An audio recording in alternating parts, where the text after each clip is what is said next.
Good evening. How's everybody doing? Good, I hope. It's been a kind of a crazy day, huh? There's a lot going on right now. I don't know if anybody's been affected by that storm down south. But it's been a kind of a stressful day. I have a lot of family and friends down there, and some of them decided to make some bad decisions. And we haven't heard from them. We don't know when we're gonna. The power went out. The cell towers went out. And then we saw a video of cars covered in water. And so we don't know. We don't know. And what we're going to do is we're going to wait patiently because there's nothing else we can do. My daughter, she works with, in Disney World, my oldest daughter, and she lives just south, and they are going through some stuff right now. Well, thankfully the storm weakened substantially, and anyone who's spent any time in Florida knows that once you've been through 3-4 hurricanes, the fear's gone, you prepare properly, you know what you're doing. And so my daughter, she took care of herself and she knew what she's doing. She's a big girl, smart girl, did the right thing. And so I'm confident there, but anyone a dreamer, we are the music makers and we are the dreamers of dreams. Come with me and you'll be... No, I won't. But so, that said, anybody who has any extra energy to put forth some love, just throw it down there. There's a lot of people that are going to be going through some stuff, right? Anyone who's been through Sandy, or anyone in Texas, California deals with fires and some stuff. There's a lot of different parts of the country that have our own sort of calamity.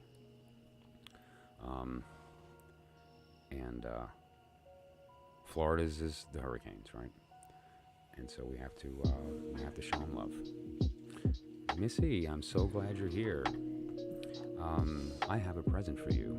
I found your name, and I'm going to be giving it to you in a little bit here. I want the stream to build up. Lauren, same here. I found your name as well. Okay, so we have 2 new members of the Inner Order that are going to be receiving their names today.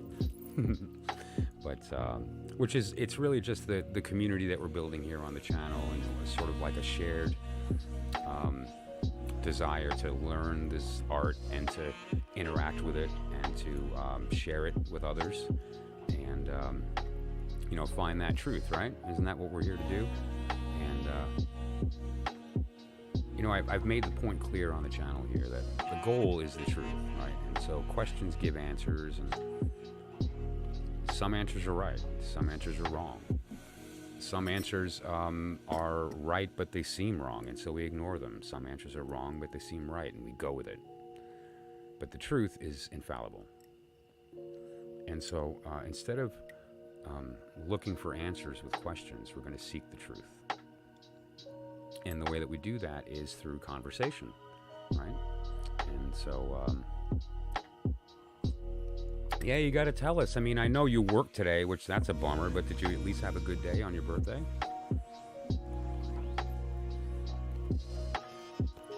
I suppose since her birthday just passed, well, it's 1/11. Since your birthday just passed, I shall give you your name first. But let us know how your day went. Great, thank you for that. Yeah, there's a lot of stuff going on down there. And here's the danger of experience with hurricanes. You get cocky. Man, I spent all this time with lumber and putting up the shutters and getting gallons of water and gas for the generator, all this nonsense. Nothing happened. Nothing happened. And then you get an Andrew, right? Then you get a Wilma. Then you get an Ian. And so, you have to be prepared for that, right? I mean, how many of us, I was in Brooklyn at the time, how many of us were blindsided by Sandy? We've been through storms. I went through Gloria in Brooklyn as a child. But I had never experienced storm surge. I didn't know what that word meant. I mean, I knew what it meant, but I had not experienced it empirically, so I didn't know what it meant. What it means is everything you have is destroyed. Everything your neighbors have is destroyed. Every car doesn't run. It's like a grand reset. $1 margaritas. Jello Flubberfart. I think I know who that is. He's been here before with different names. Welcome. Incidentally, what color Jello are you? So cool. What kind of margarita? I like the Italian margaritas. Italian margaritas are really good. There's sugar on it instead of salt. And uses amaretto. And yes, it's as delicious as it sounds.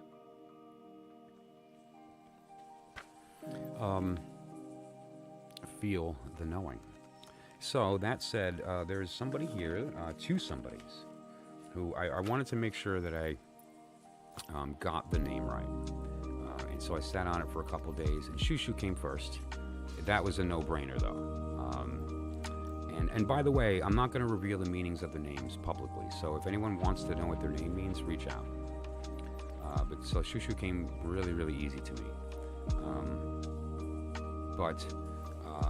And Lauren's was a little easier than Missy, but they were both kind of like, really, I wanted to get it right, and so I took my time, and it took an extra day to figure it out, until it finally dawned on me that I had to stop thinking, and then it came to me. So it was obvious. And so, that said, anybody who would like to, for any purpose, for free, can enter the outer order. Join the channel. You don't even have to subscribe. You can sit and watch in silence. You don't have to comment. You don't have to ask for a reading or get on the list or engage in any way. We serve our lives free here. And so you're welcome to the outer order. Now, some people, by invite only, are members of the inner order, where we tell the truth, but in secret. And it opens the conversation, right? And there's several people here who have shown through their own work and through their own light, that's the path that they're on, and have self-initiated into the inner order. And along with the invite and their self-initiation, they are members. And so, however, you do have to follow the rules. And the rules of the inner order are that you need to come up with your own name, and what that name is your will, your desire, the path that you are on, defined as a word or a name or a sentence. Like, for instance, I knew somebody whose magical name was Mucubus Maximus Sanctissimus Rex of the Hunter-Gatherers. Okay, that was his name. So, and he was great. He was a character, I'll tell you what. So it doesn't have to be something basic or simple. Typically, I try to be succinct and poetic about it. I try to find a beauty to the way it's spoken, but at the same time that the meaning is relevant. But it's not about that when you're choosing your name. Your name has to be pompous. Your name has to be hyperbole.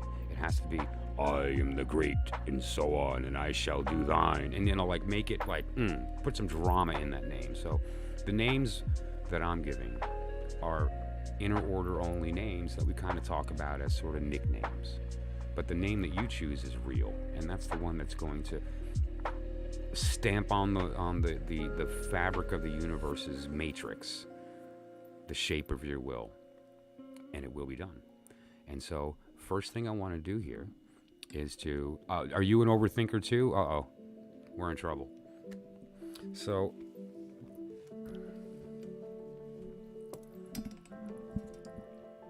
Lauren Zabato. Through your own work and through your own light, you have shined it on a path and chosen to walk toward truth. And that earned you an invite to the inner order. And you accepted. And as such,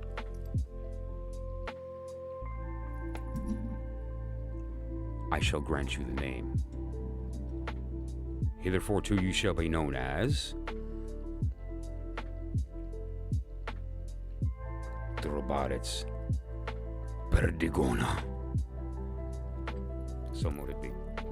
So welcome to the inner order. That's your new name.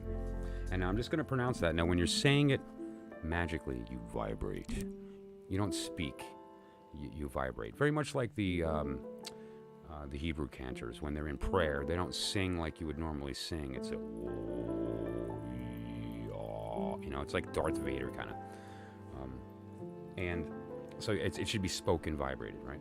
But so the name, just to clarify, is Chobaritz Perdigona. And I might just call you Purdy for short. Okay, and if you want to know what it means, reach out privately and I'll give you the definition and the whole thing, how I came up with it, what it means, and all that stuff. So, okay, Purdy? Thank you for joining the Inner Order. Welcome. We've got work to do. Okay, so that said, we have one other name to bestow. This is another very important person in the order here. The cool part is, as we kind of get together in this little community to talk about these subjects with the intent of getting to the point that we don't have to talk about them anymore, is that we have this really, really interesting group of different-minded people. But we have a shared goal.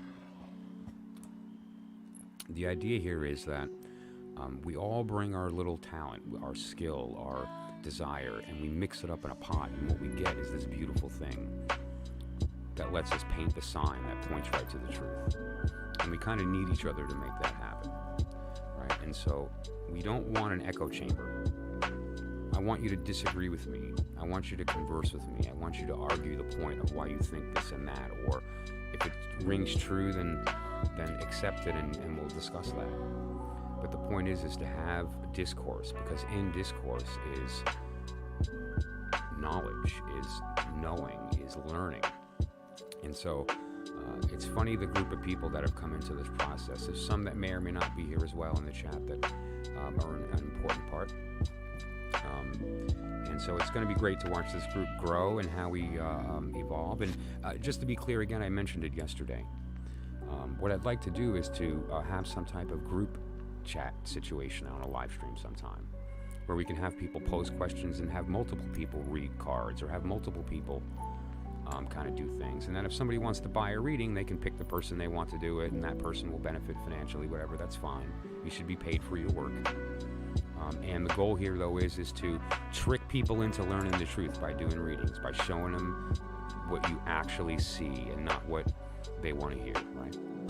And people who are still in the learning phase or want to just kind of approach it from the intellectual or the academic, you're in the right place, because we're a bunch of really cool, smart people that love talking about this. Sharing is the goal here. That's what we're here to do. Wake people up. And how do we do that? Give them the tools. So,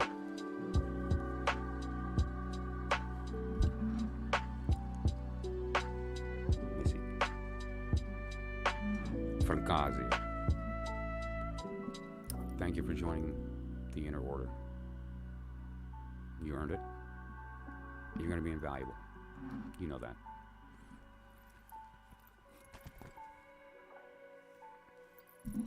Hitherto you shall be known as Madolista Shire. So mote it be. Welcome. Cool. So we went from 0 to 4 in like 2 months. I'll take it. Anyone that wants to join the Inner Order is very simple. We have a process here where we find ourselves through this system of tarot. There's a very, very intense working spread that's designed to tell the story of your creation. I revealed it in small little pieces and drips. It's not complete here on the live stream. But those that I work with are going to learn the full system and apply it to their own. And as they go through that, we'll come to the one truth. And anyone who joins the Inner Order will also be receiving a tarot deck. I've made the decision to shed myself of all of my tarot decks, with the exception of the 2 that I use in my teaching.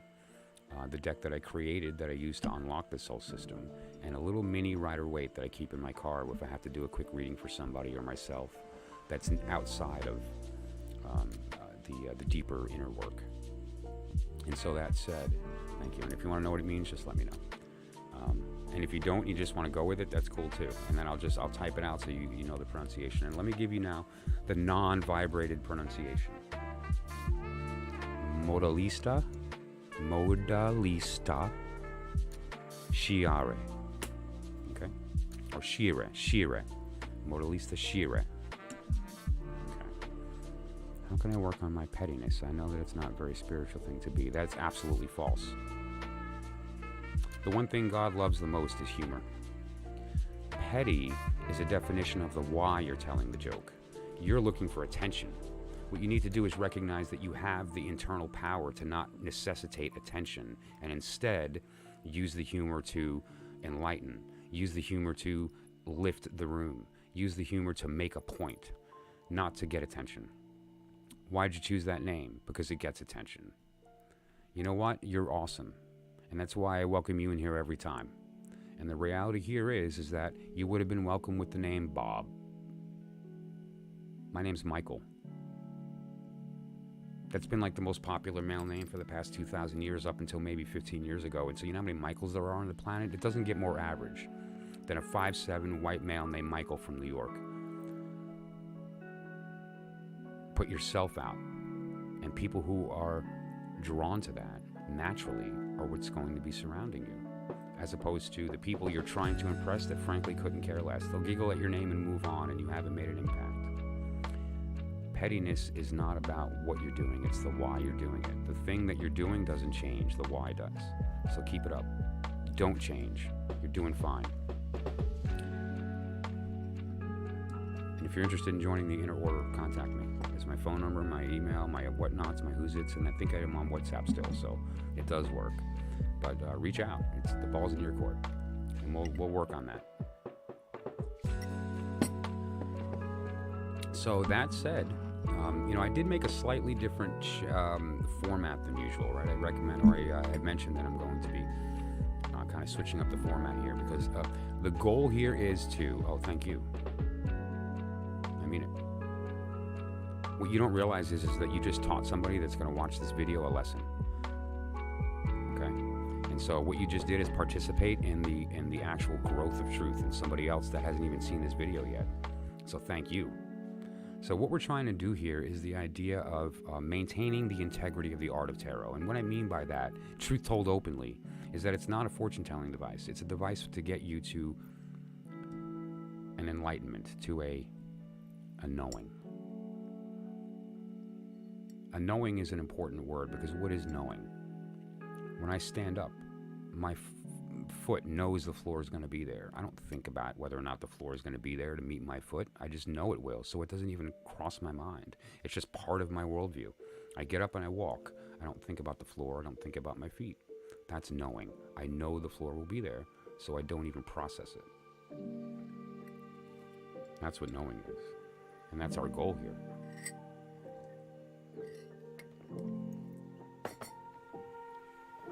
And we will continue to succeed at that. Now, the outer order is the lies told openly. And now, if anyone wants to come in and get a free reading on something, and that's fine, and they're gonna jump into the outer order, and I'm gonna be happy to give them their lies for free.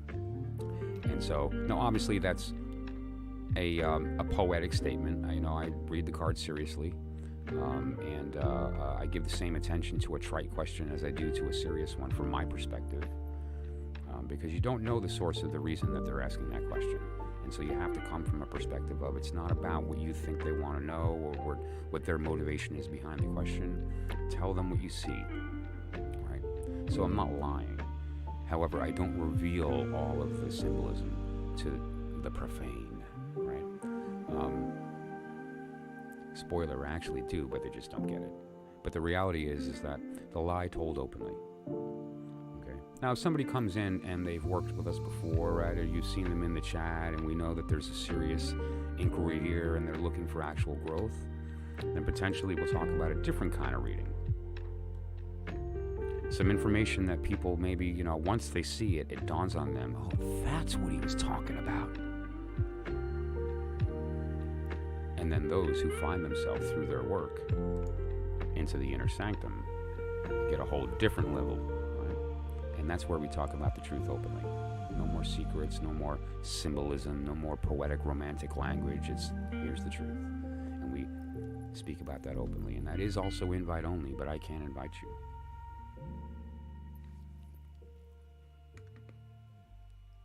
and I'll know and you'll know when you get there.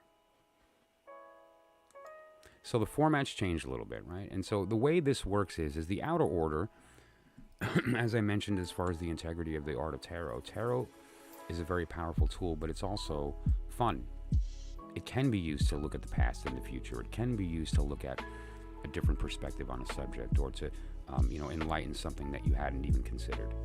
It's actually really valuable because it is inherently, at the end of the day, a holographic representation of the Kabbalistic tree of life, and as such, it gives access to a whole bundle of information, right? And any system at all that's right can do the same thing. They all are telling that same story. And so, it's important that you do that work, and it's important when you're doing it that you take it seriously, and it's important that you stop doing the work occasionally and you play with your toys. And so we're going to take the cards and we're going to do readings. We're going to take the cards and we're going to talk about all the fun stuff like gematria, and we're going to talk about all the fun stuff like how to do different kinds of readings, and maybe some stories that we've done for readings and how it's changed people. We're going to talk about Goetia and all that scary stuff. I'm going to read selections from Manly P. Hall's Secret Teachings of All Ages. It's a great book.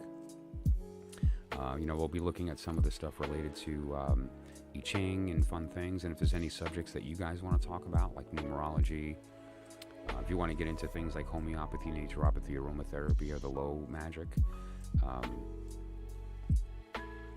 Hermeticism, Wicca, any of the contrasting but the same doctrines. And so just, shoot me an email of any topics that you'd like to talk about, and we'll make sure that we address it. And it'll be a lot of fun. The practical side from the playful side. But then there's the inner order. And what the inner order is going to be is taking the stuff that we've learned during the playing and apply it. It's still playing with your toys, but it's grown-up toys. And so what we're going to do is we're going to take the information, we're going to figure out, apply the algorithm, and figure out what it's actually trying to tell us. What's the real story here?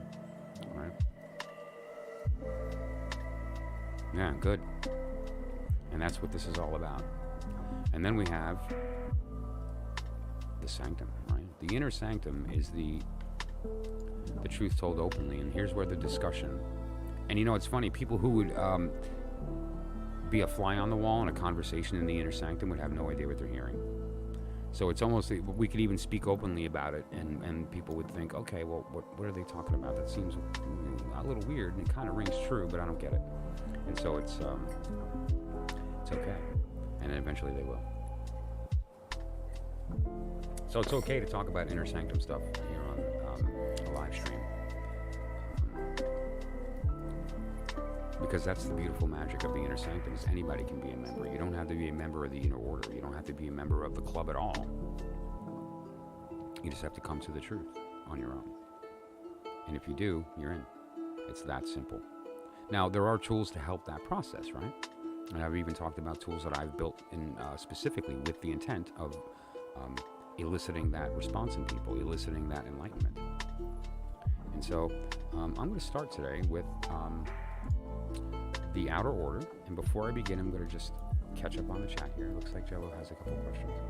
I have another question, which is different between satirical humor and lowbrow. Okay, well,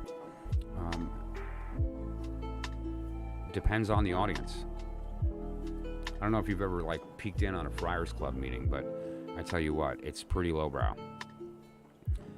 Satire is saying what others can't because you have permission due to humor. So, right? And satire has a direct motivation. Satire has an agenda.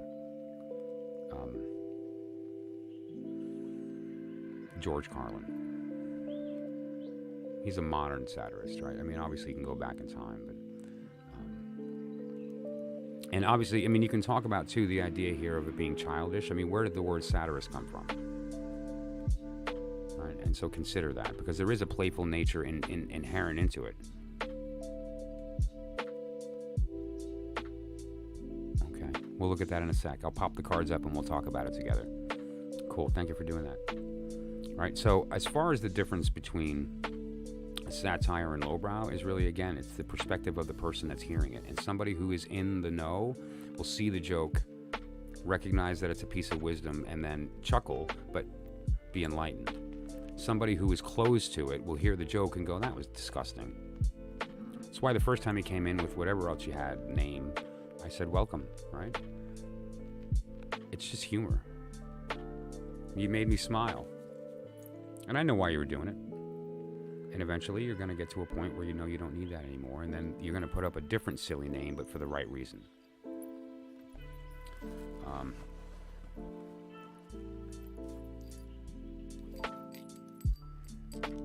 I heard somebody say this once, and I actually almost passed out from laughing. He called himself Herpes Trismegistus. Come on. And I went, herpes kissed my what? Now, is that satire or is it lowbrow? It's both, right? And so you get the idea, right? Herpes Trismegistus, that's hysterical. I mean, because, and it's funny, it's almost like making fun of the name of Jesus in a way to certain people. There's people who take the name Hermes very seriously. I'm one of those people. I had a cat named Hermes. But anyway, that said, though, you get the idea, right? So I hope that answered the question. I believe I'm the reincarnation of the Fool card. Okay. Wow, cool. Yeah, so that's true. Yes, you are, in fact, the reincarnation of the Fool. That is correct. Good for you for figuring that out. It takes some people 50 years to figure that out. That is the answer to the purpose of this channel. He just spoke the truth openly. Remember when I said you don't need to be initiated to welcome to the Inner Sanctum? He just walked into the Inner Sanctum.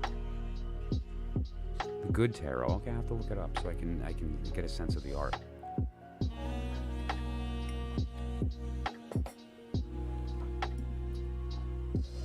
All right, you got to give me a day, Jello. I got to figure out your name. So, because it's not going to be that.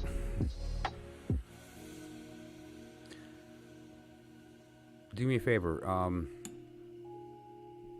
Text me or email me your contact information so we can have a private chat after this at some point tomorrow, whatever the case. This is for Jello, and we'll discuss that. So that said, or not. If you don't reach out, then that's fine. It's in your balls in your court. So let's take a look at these cards here. Three. All right. Ace of Wand, the Fool, Nine of Pentacle.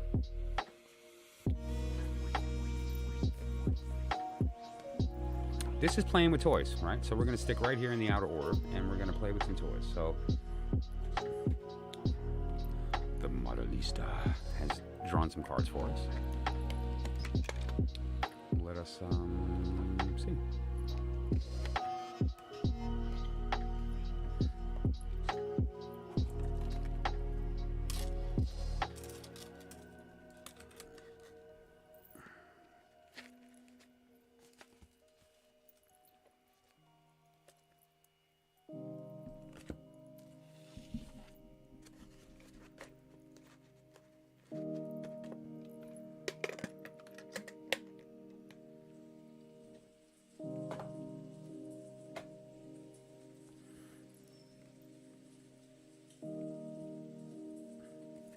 How many points?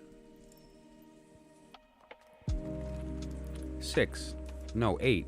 No, 13. Maybe it's 18. So.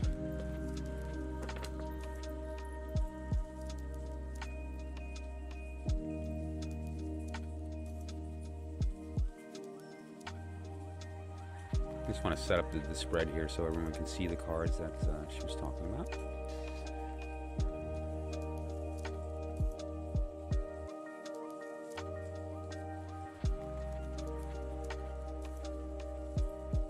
And which other ones are? Ace of Wands, Fool.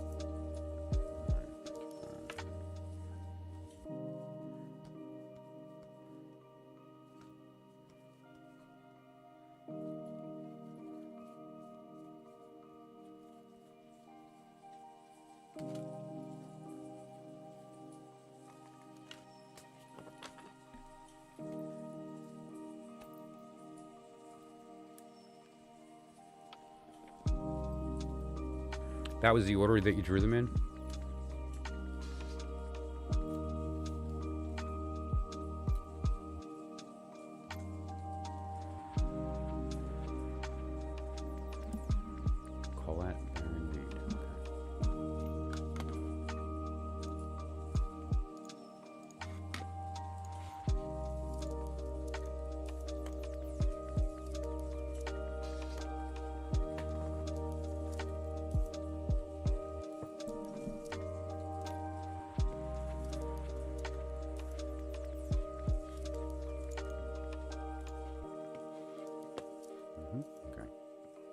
Wooniverse. Oh, what a cute name. I love that. That's the name of her podcast. Wow. I've never heard this person's name before. And, Shoo Shoo. And I popped over to the website and saw this. That's cute. What a great name.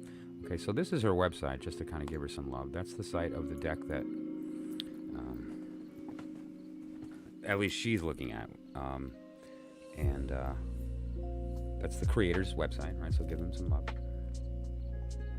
Well, yeah, 9 of Earth. I don't have that deck, I'm sorry. But this is the 9 of Pentacle, which is Earth. It's the earthy part of Earth. I hope that would suffice. But I'm not familiar with her particular system, if it follows tarot or if its own kind of oracle system. But so I just kind of read it as Ace of Wand, Fool, and then 9 of Pentacle, or Disc, as the Earth card. At least down here. So. But so now, this is interesting too, because we've got an Ace, and then we've got a Major, and then we've got a small card, right? And we also know that the small cards are Deacons. And the Deacons are born out of necessity to advise the Queen. And so they're not just representative of the period of time, right? So the 9 of Pentacle would be the idea of September 2nd through 11th, which we just recently passed. And I went through the whole story of the discs through that time.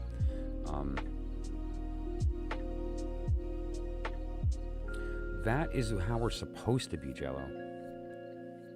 Like, why do we have to hate each other because we disagree? When did that happen? Like, imagine if you just walked through life in an echo chamber of everybody kind of agreeing with everything, and I mean, there would be no growth. There's no creative energy to bounce off of. There's nothing to. It's during argument that we find truths and that we correct our own mistakes when they're pointed out in a conversation, and you go, wait a minute, I guess I was wrong. And so that's important, you know. And as far as intelligence level, all intelligence level really is, what is intelligence? But it's basically your grasp of vocabulary, because vocabulary is the thing that allows you to make connections in your thoughts. You know, and so oftentimes people will find as they improve vocabulary, they become more intelligent. Study music, it works. And find the correlations between music and other systems. And when you connect those dots, the aha moment goes out. There's a temporary IQ increase. And if you continue to do those ahas, that increase stays permanent. It's a small portion of it. And now here's the thing about IQ. As you get closer to the top, it's more dense, meaning that each point is worth more. Right? So the difference between somebody with 100 IQ and 110 IQ is a smaller difference than somebody with a 120 and a 121, right? And so that little increase can make a huge difference with how quickly you process information internally. It's not about spitting out facts. It's about making sense of it in your mind. Because the reality is if you know something well enough, you could explain it to a child. It's not about intelligence level. And that child will understand it and then be able to share some high concept because you've been able to get it out in words that they can consume and easily accept and process. And so intelligence is really just an idea of appropriate conversation with your mind. How do you interrogate your mind when you need an answer from it? What's 4 times 6? Right? How do you do that in your head? You know, are you memorizing a times table visually? Are you going through some process? If you're doing 2 times 6 times 2, you know, like how do you do? Everyone's got their own math method. Do you cancel the 9s and then divide? Like there's weird ways to do all kinds of math. The Vedics do it actually visually by doing lines and counting connections and to do the multiplication. It's a fun subject. If you consider, like for instance, completely synchronistically, this happened to be on top because I just got done with a private reading here about an hour ago, and this was the card that was on top. But each one of these crosses would be essentially 3 times 3. So 1, 2, 3, 4, 5, 6, 7, 8, 9 crosses. So 3 times 3 is 9. That's Vedic math, right? And so think about that. If you want to multiply 2 times 4, put 2 lines, cross 4 lines, count the connections, and there's your answer. Right? So this is 3 times 3. This is multiplication in Vedic math. Think about how we were taught to do it.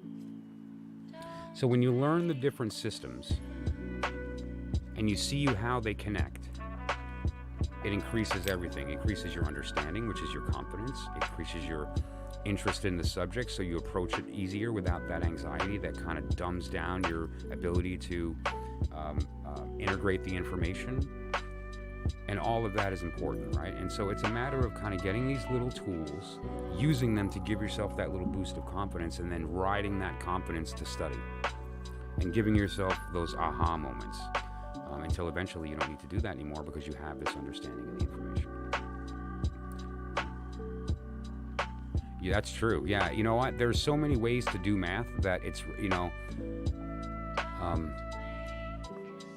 obviously some are better than others, and so some are like a standard that we've chosen. But I believe that every human on the planet really has no idea what's going on in the other person's brain, and which the reverse is that we're all the same. But we all think differently, and we all approach things differently.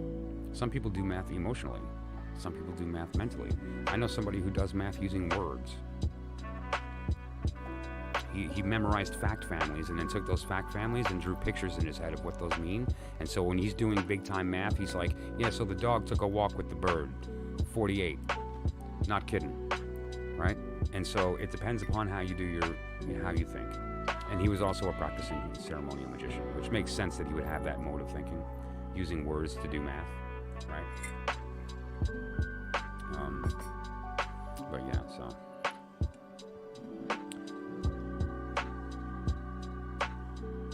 Oh, I love it. Vertices and matrices is literally the code for unlocking, the future. I mean, within physics, they're talking about states and and basically taking the state one moment into the future of that state, right? So if you have a space of states that has 4 states on, off, on, off, on, and you apply a vertice to a matrice, you get the result is the next stage of that evolution from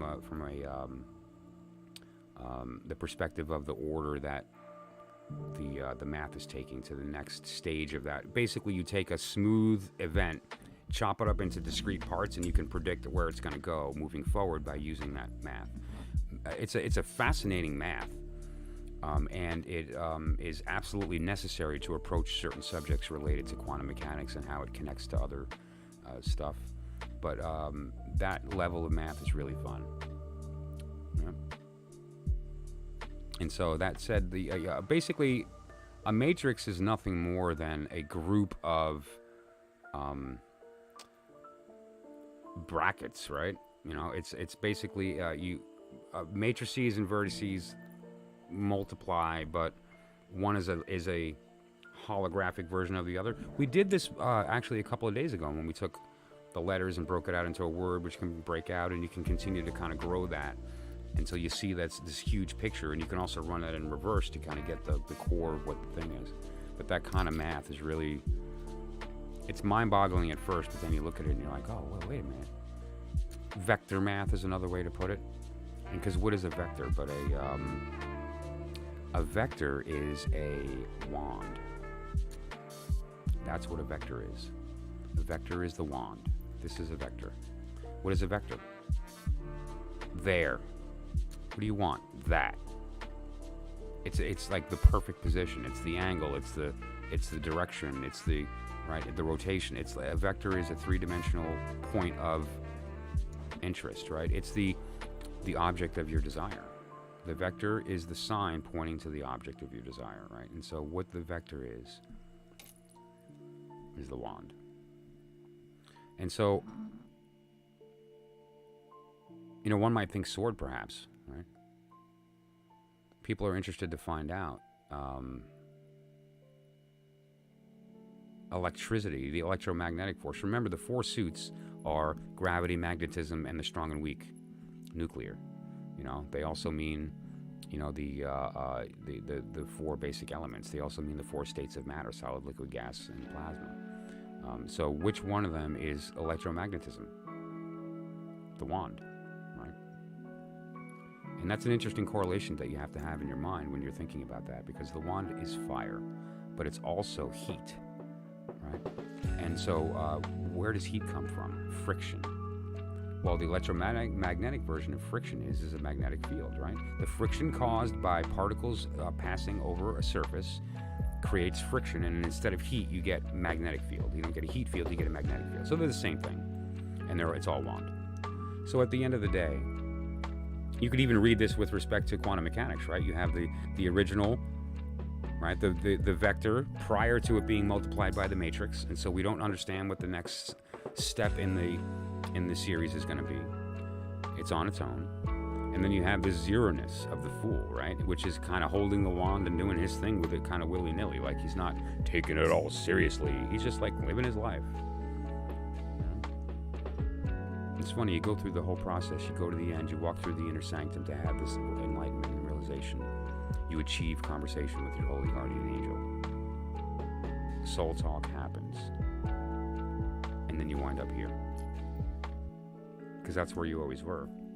And it just took you that whole process to realize it. You don't stand out in the sun, look down at your shadow, and think it's another person, do you?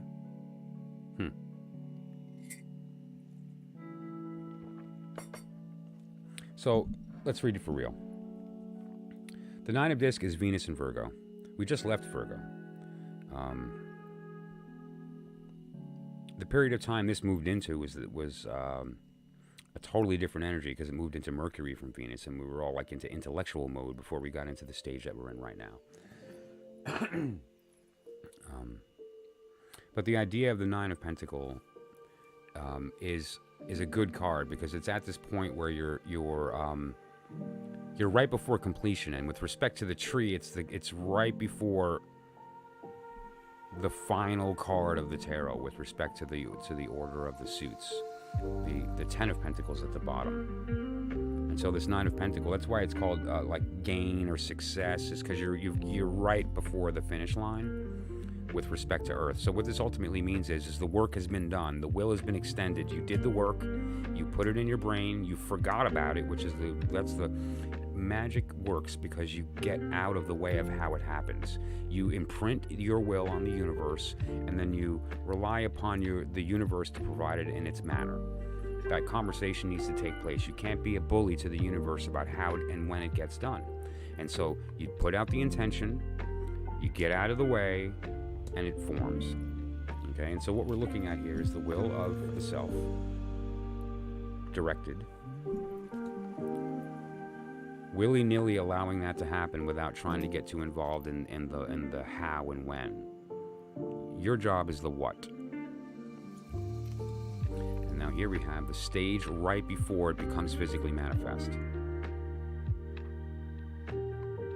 Material gain. No, that's pretty obvious when you consider what's happening here, which is that something is manifesting physically in the world. And so that's literally material gain. What we're also looking at here with respect to the elements is the earthy part of Earth. And so it's the idea of constant manifestation. When you move into the 10, it's kind of like the finality of it. It's kind of like complete. There's still opportunity and possibility here where it hasn't fully crystallized, where it's done. This is still going through that process. There is kind of a dynamic nature.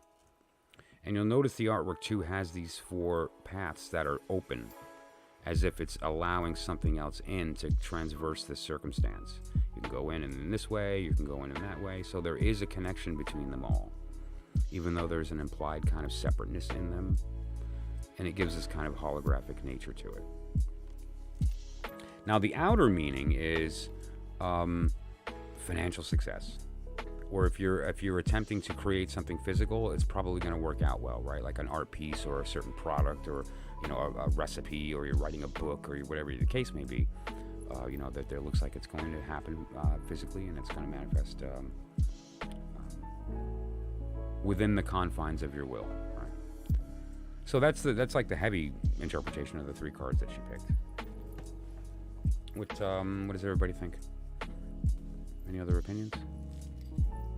Your birthday's tomorrow? Tomorrow being what, the 30th?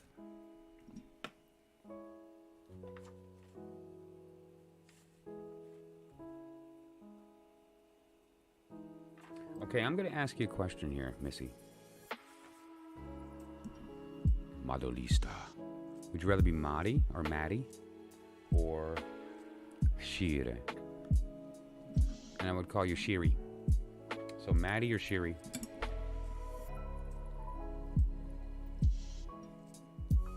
Lauren is Purdy. Shushu, Purdy, and I don't know, Maddie or Shiri. Shiri's kind of cool, but it's close to Siri, and I don't want every time you hear it for you to think of like your phone. So I'm gonna stick to Maddie. I hope you didn't like have an enemy in school named Maddie, because that's gonna get awkward. But you get the idea. So you see the idea of playing with toys, right? We're having fun. We're talking about meanings, and we're talking about this can mean that can mean this can mean that. You know, some of it's based on experience and memory. You're a Maddie then. Great. And so, but remember what I mentioned, and then several times over different streams, a lot of times I'll throw complete truth out as a throwaway, just like beep-a-deep-doo, he said this word. But, you know, the goal of the tarot is not to read the future. The goal of the tarot is not to, you know, answer questions. However, it can do that, but that's what you get. You get answers with the tarot if you pose questions. And anyone who's taken a test knows that, you know, most of the answers are wrong. There's only one right answer to any question. But the truth is infallible. So what we're looking at here is the idea that during the playing with the toy phase, it lets you learn the symbols and it lets you understand the story better. And it's a very important part of that process. And play all you can. So that when it is time to do the work, it's automatic. Right? Why do we do kata? Why do we memorize our times tables? Right? Why do we do our scales? Why do we do warm-ups? Why do we do that, you know? So that when it's time for me, not so I can stretch my voice out. Obviously, you want to stretch your voice out before you sing. But it's also so that I can hit that note from here to there automatic, because I've done the work. I've done it enough where I'm not reaching, I hit the note. And so, you know, you need to work these processes so that you get more familiar with crossing the thumb over and these types of things, right?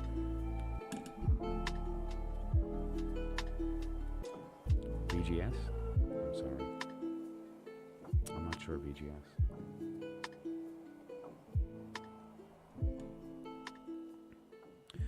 But that said, and if you, I'm not sure what VGS is, if you want to let me know.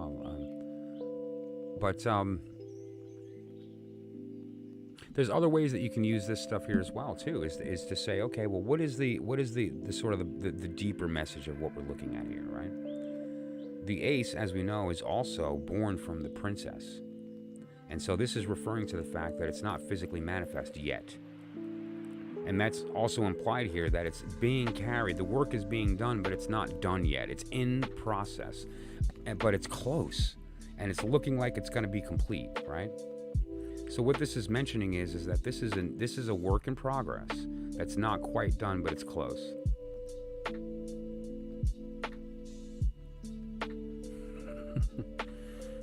I don't know. Do you seem like that type?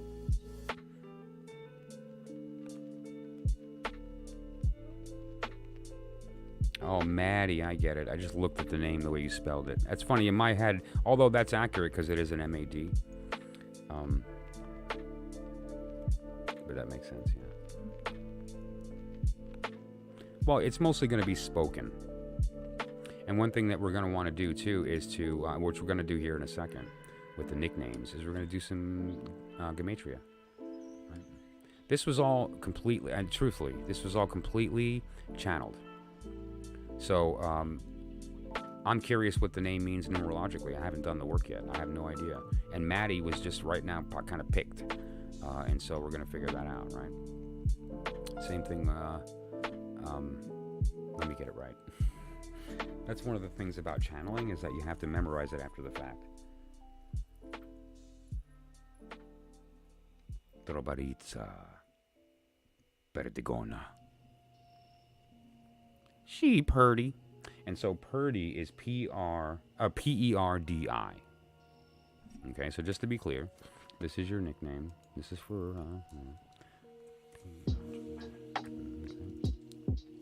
oops. And now, Maddie, you spelled it that way, because this is how I was going to spell it.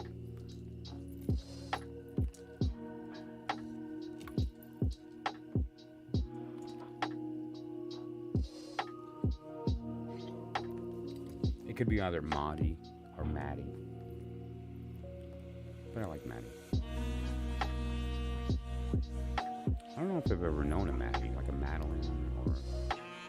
I've known a man named Matthew, that their nickname was Maddie. No. It's part of the process. I take it seriously, and I appreciate that, though. I really do. But it matters.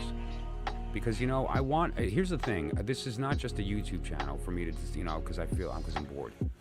I really feel like I can contribute here, and I want you to know that I take it seriously. And so the only way for me to do that, the only way for me to truly convince anyone is through my actions. And if especially people in our circle, if you are in this channel still, after me, not just throwing around free readings and that being the goal, that means that you're probably pretty intelligent, and you're in a process of seeking and knowing at the same time, right? And so you can probably sniff bullshit from a mile away. And it matters that you understand and respect that the source of the information, even if you're just remembering, is something that you can respect, and that you can say, okay, this person is at least coming from a place of authenticity, as opposed to read it in a book and is spitting it out. They've processed it. They've done the work. And I can trust that because I've gone back on old streams and realized I said fire when I meant water, Aries when I meant Virgo. It happens. That's, when you're attempting to speak 17 languages at the same time in your head, you're going to slip up, right? But the reality is that I want you to know that it's serious, and I take it seriously, so it comes off that way. And so I appreciate you for thanking me, and I appreciate you for appreciating it. But I wouldn't have it any other way. Why else do this? Really? It would be just as easy to just sit here and do readings and not have to think, what am I going to do today, and set it up and do all that, and just throw cards on my phone camera and go there, which is just as valuable if the person's speaking the truth. Don't get me wrong, but I'm here to teach. Awesome. That's going to come in handy, because the BS that you need to sniff out is your own when studying. That's the biggest problem I had. It's like I was convincing myself of stuff that mattered really seriously when it didn't at all, and it held me back. And it doesn't hurt either that, in this space, there's going to be people with all kinds of opinions and ideas that have some kind of agenda or motivation. And it's like, listen, there's this body of knowledge out there in the world that's been told 20 different ways in 30 different languages, and it's hard to decode. And so let's get together and make it palatable and easy, and and that's what we're here to do, right? And so we have to be sure that we have the mental capacity and the willpower to identify it and destroy it before it gets into our brains. Madison, okay. I was thinking Madeline, like Madeline Albright, but I don't know, that's my generation. But Madison, I like that name. My nephew went to high school in Brooklyn at a place called Madison. Played baseball. He was a pitcher. And then he got a girlfriend. And now he doesn't pitch anymore. But that said, though, good for him. He's getting married, actually. I can't believe it. My nephew's getting married.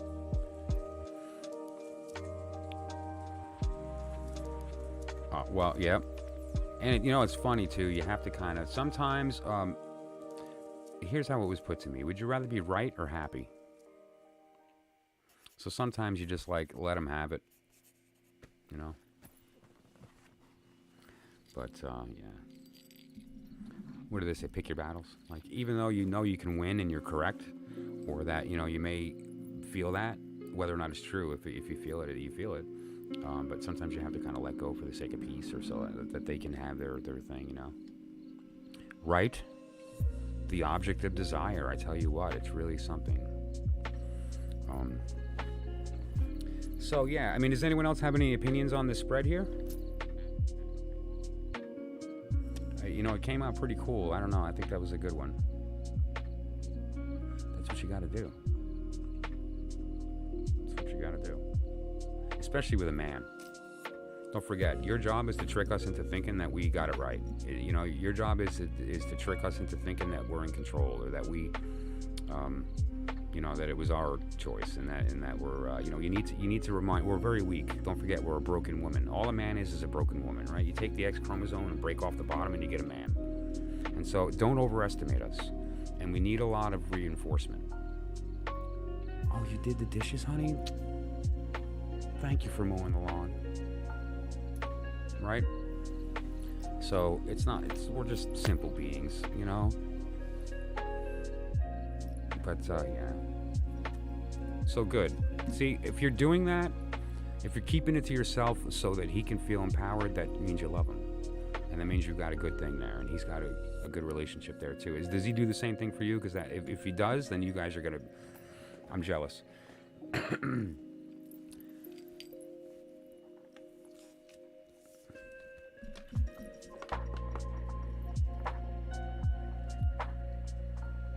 So let's do this real quick. Let's just pop up the calculator and let's look at some names. So the first thing I want to look at is Shushu.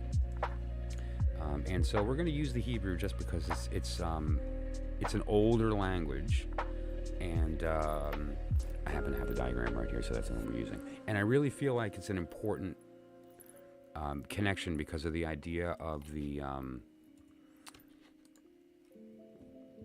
yes, my button for this screen is 3.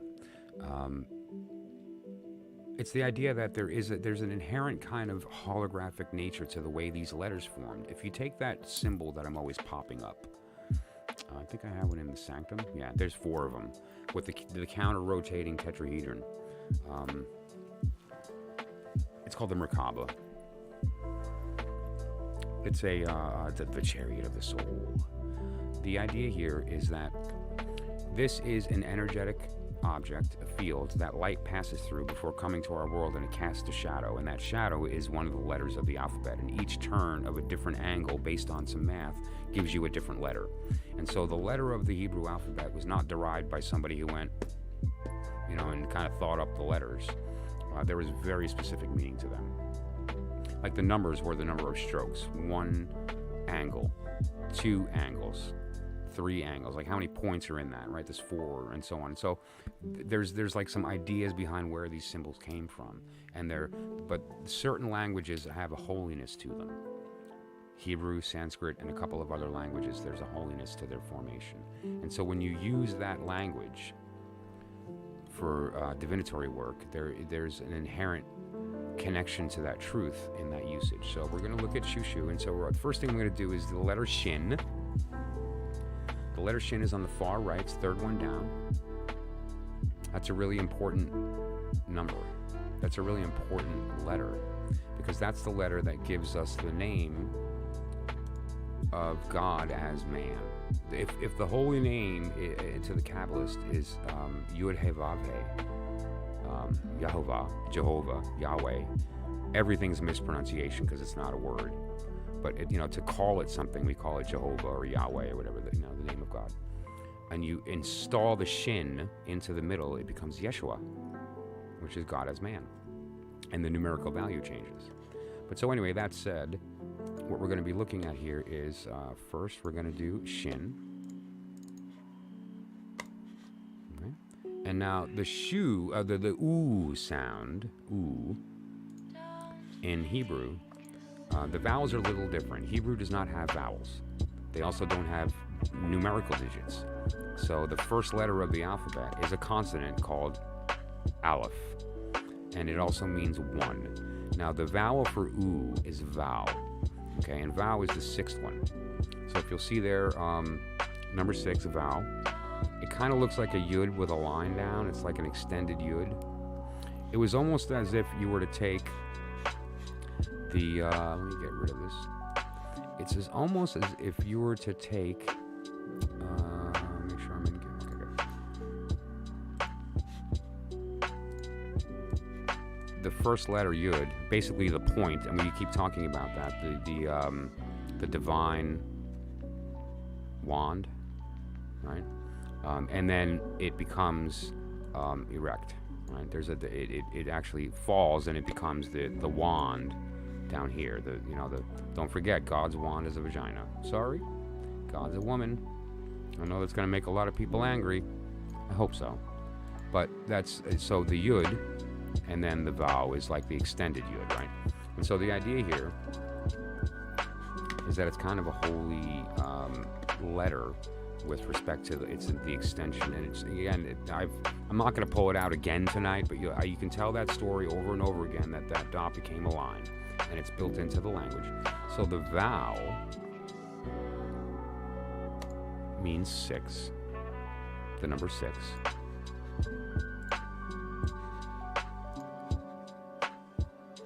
And now it's shushu, so this is your number. And it equals 9, right? Because 6 plus 1 plus 2 is 9. Very cool. And let's not forget the truth that we learned. 9 equals 0. Good stuff. Okay, so just to be clear, I'm going to go through that progression one more time for everybody. His name is Shushu, and so I used shin plus vow, which is the word shoe. Not the shoe on your foot. The sound of that word spoken. His word does not mean shoe on your foot. You're going to love the Thoth Tarot. The book or the deck?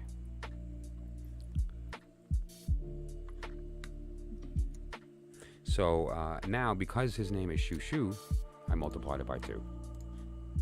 And very simply, you do what's called a theosophical reduction. A theosophical reduction is basically you take all the digits in a string and add them together.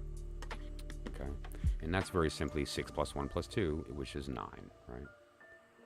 Which is really nice. Now, the second thing we're going to do, just to have some fun, because again, we're playing with toys at first tonight. So I'm going to pull out 777, and we're going to look up the definition of 612 in the Kabbalistic Hebrew, okay? And we'll see, is there any insight into what shushu means with respect to the Kabbalists? So 612, that's what we're looking for here.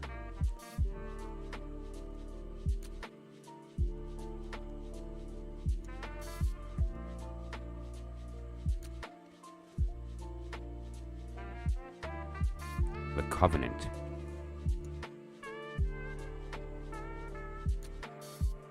The number of divine precepts. That's a very holy thing. This is the name of Moses, our rabbi. Equals the same value. It also, oh, that's neat. Wow, that's a total accident, but very cool. It is representative of December 1st, which happens to incidentally be the birthday of my first daughter. She was born on December 1st. That's very cool. That's a total accident, I promise. You know why I chose Shushu, right? So it has nothing to do with any of this. This is totally accidental, and that's cool. That's very neat. It's also the day demon.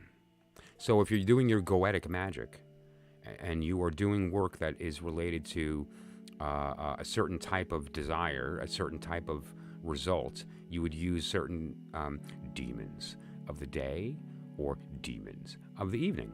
Right, and so, and it also, mood phases means coming or going, bestowal or reception, all this stuff. And so, I ask a Wiccan about bestowal and reception. But the idea is, so this would be essentially the day work, as opposed to the night work. Okay. So there, that was fun. Very cool.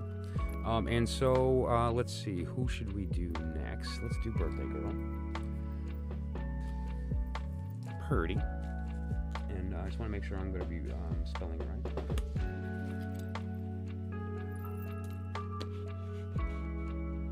So we're going to do P-E-R-D-I. And let's go to the... Okay. Let me clear my calculator. Oh, you know what? Before I do that, let's just take a gander at your name in binary, because I'm a geek and I want to do that. So it was 6... God, I forgot. 6. Oh, it's 3. I was 306. So 612. Sorry. Oh my gosh. 612 in binary. Let's just look at it for a minute. Let's just meditate on it. What's happening here?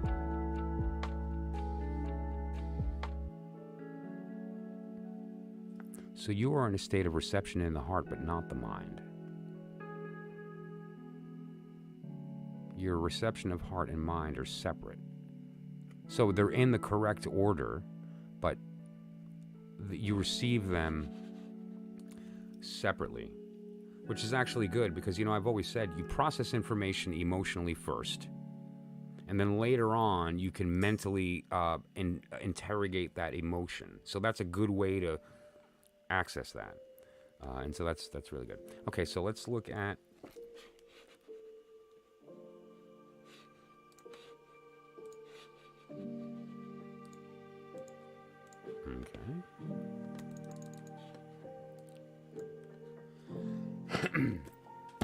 so the first thing we're going to do is, now there's a couple of different letters here you'll notice that are the pay.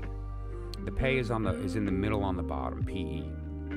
Now there's a pay and then there's a pay final, and what that means is if that letter happens to be the final letter in the word, like for instance the name Michael ends in an L, so that would be the final L, although not every letter has a final word or a final. The Kof, Mem, Nun, Pei, and Tzadi, these are the ones that have a final numerical value if it lands last in the word, and in this case the pay is first, and so it wouldn't. It's also another way to pronounce that is Fe.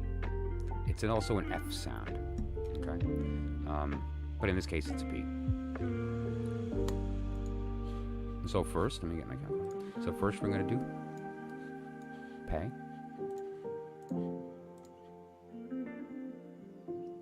We're going to do E, which is Hey, the fifth.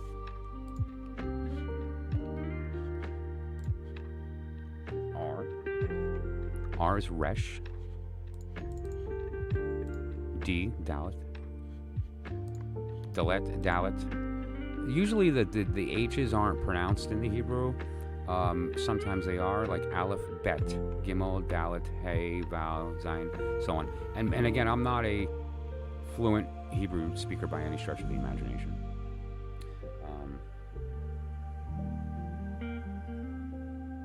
And then we're going to do Yud for the I. Okay.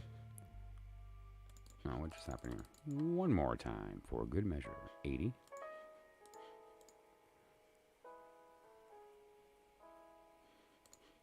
Hey. Resh. Dalet. Yud. Okay, we all know the rule, right? Anyone that was paying attention during the course on Gematria knows 9 equals 0. Okay, so this means 2. At least the theosophical reduction of this is 2. And anyone who wants to do the math, go ahead. 2 plus 9 is 11. 11 plus 9 is 20. 2 plus 0 is 2. Or cancel the 9s because they equal 0, and what are you left with, right? And so, in the meantime, let's go to the book. So we're looking up 299, and what this is going to do is hopefully give us a little bit of insight into Purdy's personality from a karmic level with respect to the new, because she was just born 5 minutes ago, so let's see what her future is going to be.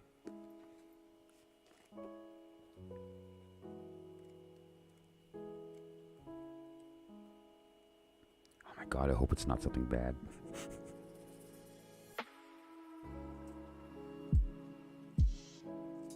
Really? The angel of December 2nd. There's no way. That's a total accident. I was sitting here dramatically like, what can I do that's a poetic retelling of her name? Purdy? That's awesome. I'm going to call her Pretty in front of everybody. That's why I did that. But then when I do the Gematria, it's the second day after Shushu, which is the angel of December 1st. All right, cool. All right, I'm going to go with that's rightness. Why those names are correct. Any questions? Okay, then. And that's the only definition in here for that number. 299 only means, or at least with Crowley's research on the numerical value of Hebrew words, it's not exhaustive. So this is not an exhaustive. Like, there are books that are this size that get into gematria that are by like hardcore Kabbalists only. They only do Kabbalah. They don't do tarot. They don't do, and they would think that Crowley was a profane monster that abused their knowledge, right? So, and they have tomes like this of the gematria. So, if you're able to get one, let me know and I'll send you my address. So, wow. So just to be clear, Shusha, you're December 1st. Purdy, you're December 2nd. Okay, and we have one more person to look at real quick. Mahdi. You know what's funny too? If we just add one letter to that, you become Samadhi. How cool is that?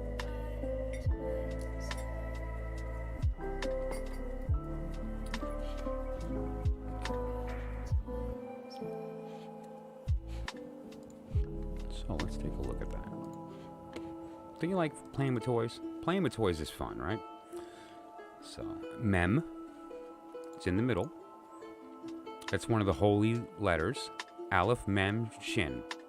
Aleph, Mem, and Shin are the three mother letters that give us the three main elements of air, fire, and water, which give birth to Earth. They're the three. This is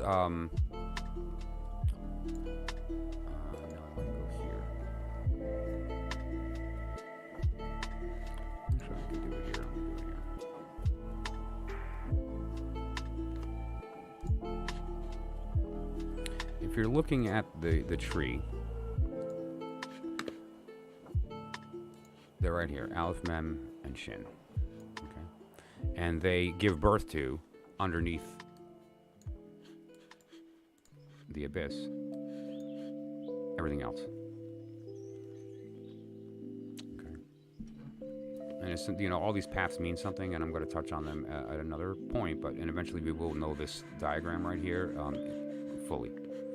As fully as it can be known by a human brain, let's just put it that way. It's a divine symbol, and so we can't know all of it. Our heads would explode. But we can walk it pretty well.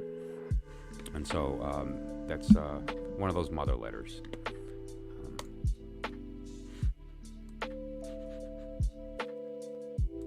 Okay, so back to, so we did Mem, Aleph,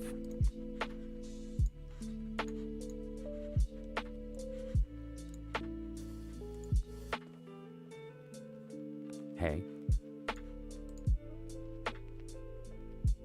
Daleth, Yud. Beautiful.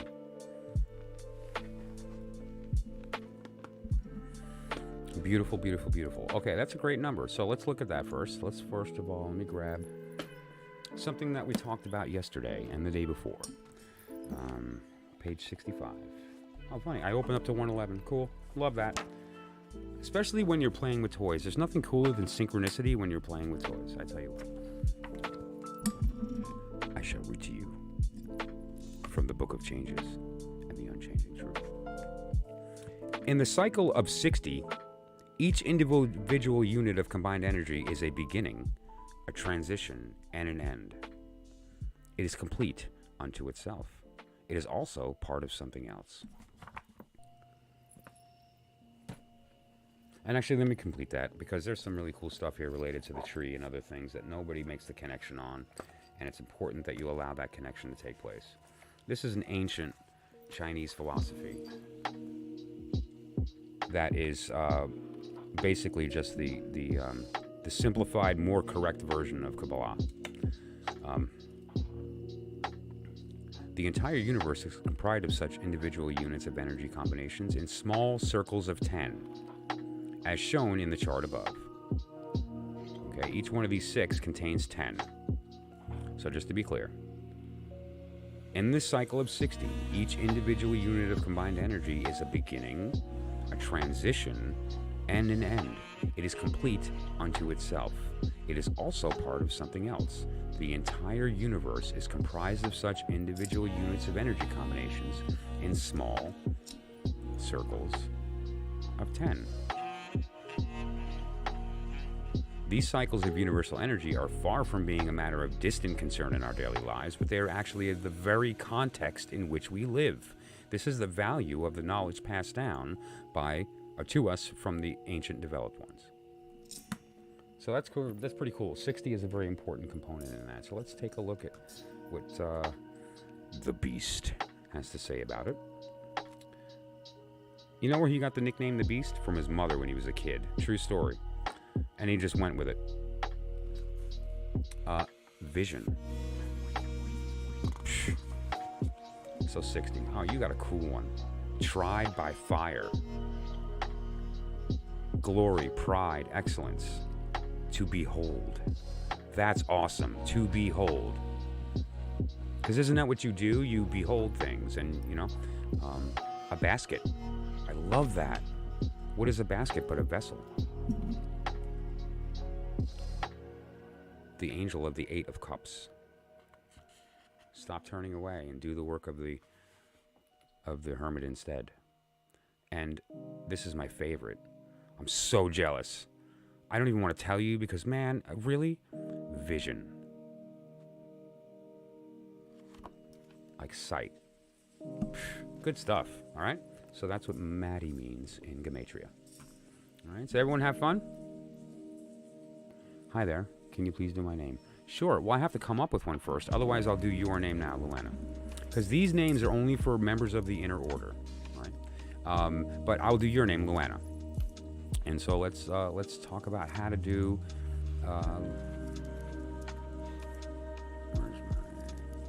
There we go. Okay. Yeah, and this is a lot of fun, and make sure that you understand that that's what we're doing. But there is a holy component to it as well that we'll talk about in the inner order or inner sanctum that is really, really powerful. Because what we just did is you were essentially granted a name, right? And then I took that name and we made a shortcut version of it just for the heck of it, right? Although Shushu's is Shushu. That's not a nickname. That's actually the complete name. However, oh, you're welcome. I can't wait. It's gonna be fun. I'm gonna have fun doing your name. Because it's not derived or any, it's just like, it's a name you were given as a child, right? Although there's some beautiful synchronicity tonight in these names. I mean, really, that was very cool, But, so the idea is to take the short name now and make a sentence out of it. And poets can do this, right? So, for instance, PERDI. Use those as the first letter of a new word and write a sentence using those letters. It's fun. Mahdi, do the same thing. Shushu, give it a shot. Shushu, I should ask you to write a melody. But, so you get the idea, okay, of how that can be used. And now you can take that sentence, and if you'd like, once you contact me and I tell you the meaning of the name, try to make the sentence relevant to that name, and that's power. That gives that name like, It's like sticking a charger in it that's like too much voltage. It's great. It just like glows with energy if you do that kind of thing. So let's look at Luana. And let's see what we can see. So the first thing we're going to do is Lamed. Right? And you'll see that in the middle there, it's 30. Where's my 3? There it is. Okay. Vowel. Right, that's the 6th one down on the left, right? That's the U. Aleph. Nun. They're both 50. I'm going to shortcut that. And Aleph. So you're a 12, which is a 3. Now, how do I know that? Because what's 8 plus 1, right? 8 plus 1 is 9, so cancel it. She's a 3. A 12 is a 3. Good stuff. So, 138. Well, let's take a look.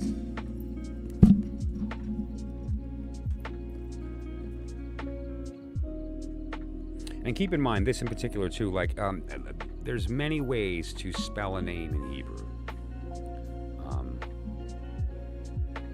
Like they may put an H at the end of that, which would have added 5 to it, right? And so, and you have to consider that.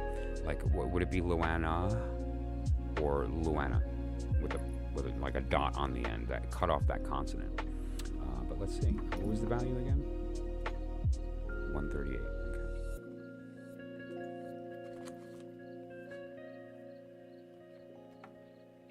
The Son of God. To smooth. The word smooth is a super holy Kabbalistic word for Malkut, or for Keter. Sorry, for Keter, the top of the tree. But yeah, and that's okay. Oh, and here's a very interesting dichotomy: the Son of God, but it also means to pollute, and it also refers to the forehead. To leaven or ferment. That's beautiful from a symbolic, right? Because to ferment something is to help it elevate, to ameliorate. So to smooth, to divide, the Son of God, to pollute, he shall smite. Man, there's a lot of smiting in the Old Testament. And the forehead. Beautiful. And also, it doesn't hurt to take your initials, right? Mine are MJC, you know. J is Y, which is the I, so it'd be Yud, but MJC. Or Luana C, like, you know, if you want to throw your middle initial in. And anybody else that wants to, just chat me your initials. You don't need to type your name out if you don't want to reveal your name on a chat. Although several have, I mean. But that said, so yeah, and then we'll do the math on your 3 letters and then give you a different number. Now let's do the theosophical reduction, right? And that brought it to 3. Okay, so then we're doing 3.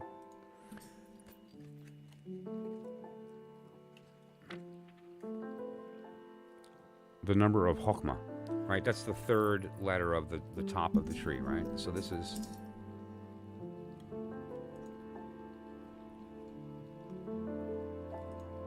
Chokhmah is the one on the right there, on the top, on the white pillar. Okay. What does that mean? Absolutely nothing, but it will if you study it.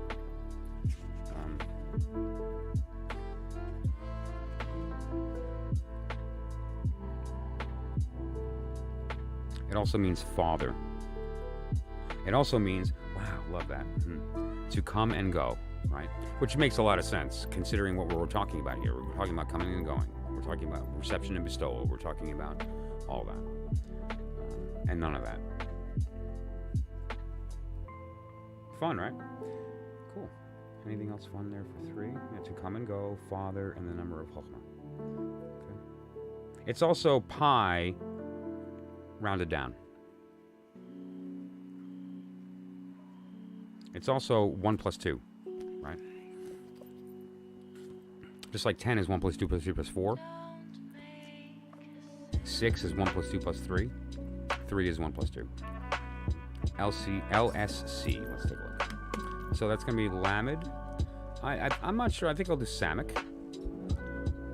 As opposed to Shin. Right? So I'm going to do Samic instead of Shin.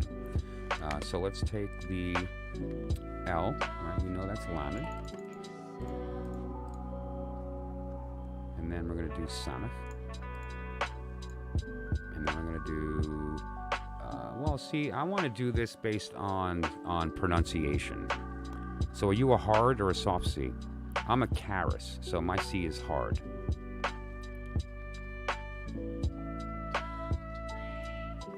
Is it a ch? Is it a k? Or is it a sa? That does matter.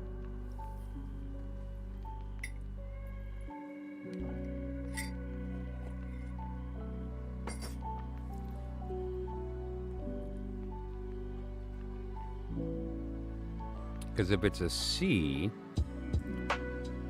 I'm probably going to do calf, call. Okay, so that's going to be calf, which is 20. So close.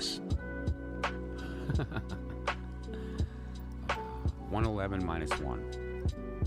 All kidding aside. First of all, it means 2, which is beautiful. And it also means bet. It also means the magician card. Right? There's a couple things that means. But let's look at the book. Because this is going to give us different information than your name. It's going to, the initials are a different idea. So let's see what we can say. What did I say the number was?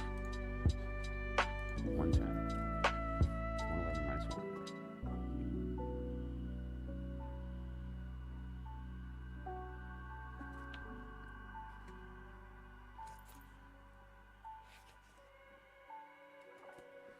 Father of faith.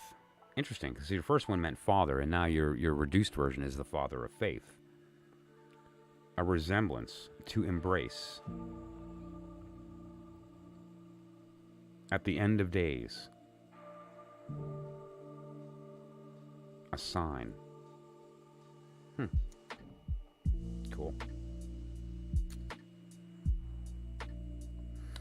This is where, I guess there's no reason not to, yeah, so, basically, Scorpio gets replaced with Aries. It's the formula of replacing Scorpio with Aries. Now, why would we replace signs? I don't know. There must be a reason. I don't know. It'll come to me later. But so, you get the gist.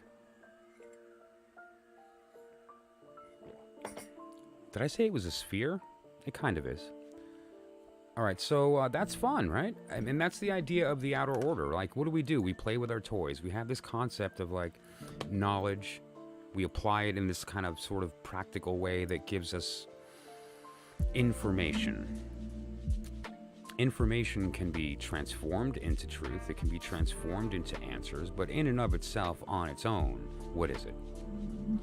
It's just information. It's an observation. What you do with it is what matters, right? And that's the important thing here. Is it satire or lowbrow? Depends on how you approach it. What is the meaning of her name having to do with father? And then the fact that her initials is also father. Nothing. It means nothing. But it does with respect to the work. And if you're considering the work, this is a representative of the divine will calling forth the universe. And the idea of resemble has the idea of the fact that the thing called looks like him. At least that's the lie told openly. So you get the gist. Oh, and you're welcome. I love this, and of course, I wouldn't say it's kindness. I just offer you the respect that you deserve. It's respect, not kindness.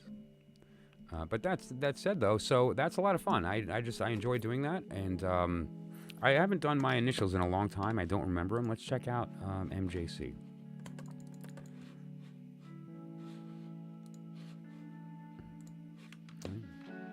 First, we could do Michael, Mem, Yud, Kof, Aleph, Lamed. That happened last time. What did I get? I must not have hit the plus. It's funny, the mouse clicks, but it doesn't register, and I'm not looking at the calculator, so bad idea. But Mem. Okay. That one worked. Good. Kof. Aleph. Lamed. 181. Alright, cancel the 9s. It means 1. Which also means Aleph. But let's look up 181. I'm certainly not going to get all kind of, fun and interesting stuff like, you are the vision of the Father of the creation of God in the universe. Let's see what I get.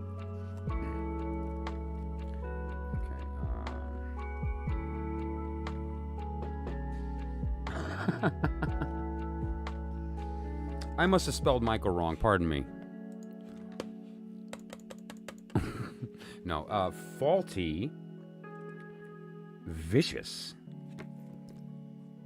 Wow. That's actually kind of beautiful. But yeah, let's review that again. You know, it's funny. I don't remember 181 being my number back in the day when I was kind of playing with these toys originally. And so I wonder if I used Kaf instead of Kof. And let's see what that would have done to the math. Hang on, just to be clear here. What is Kof is 100, Kaf is 20. So there's an 80 difference. So that would put me at 101, which would be a 2, right? Because Kaf and Kof.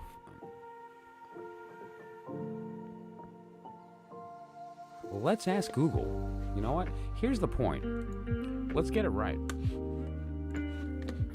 And so, Michael, in Hebrew,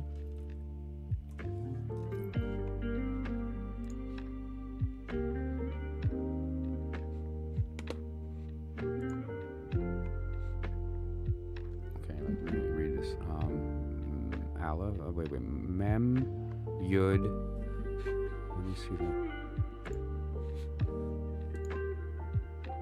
It is Kaf. Son of a gun. See that? Here I am. I'm trying to teach people gematria, and I got my own name spelled wrong.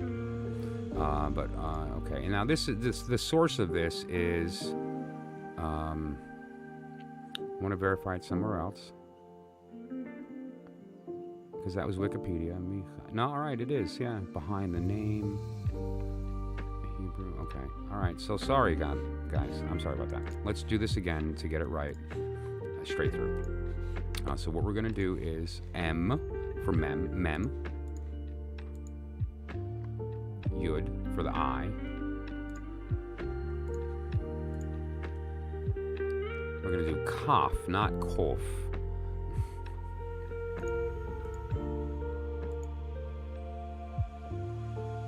Aleph. Lamed. That's better. Okay, yeah, that looks more normal. I forget what the number exactly was back in the day, but that kind of rings true. The 2 kind of rings true, I think, in my mind, unless I'm just remembering wrong. It's been a while since I've kind of done this for myself. But let's see. So we're going to start with 101, and then we'll do 2, and then we'll move on. But this is fun. I enjoy this. 101, swallowed and destroyed. I love that. I'm always saying die daily, right? So that you can put yourself in the position of being able to be transformed, right? The storehouse. The angel of the 4 of cups. The archangel of the sun and fire. Well, yeah, Michael. They are, the angel, the archangel. The angel of Malkut. Of Bria. And the 7 of sword. A virgin princess. A virgin princess. I like that if you consider the story of the March of the Courts, right? The princess comes out of nowhere and becomes the object of desire of the prince, who then impregnates her because he wins her through the trials, right? And so she is a virgin before they consummate, before he wins her and she offers him her element. Good stuff. Cool. All right, so then there you go, right? And obviously the number 2, which is so basic, but you can reduce them all down to 2 numbers, or 1 digit.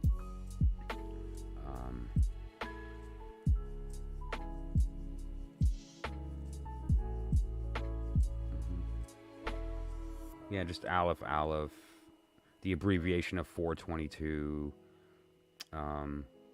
What's 422? A joint and 2 buddies? No. Okay. So there, that's playing with toys, right? And that's just like basic gematria on made-up names, right? I mean, literally, I pulled these out of, I channeled them. I was like kind of thinking about the person, and then it's not gelling, and I just let go and went, all right, what am I supposed to do here? So they were random, and then we shortened them random, and then thought, how are we going to spell them? And then we have 2 people in the room that are one card after the other, December 1st, December 2nd, like, so they're sharing deacons in a sense, which is really cool. We have the vision. we have the Father and the Father of Faith. This is great, right?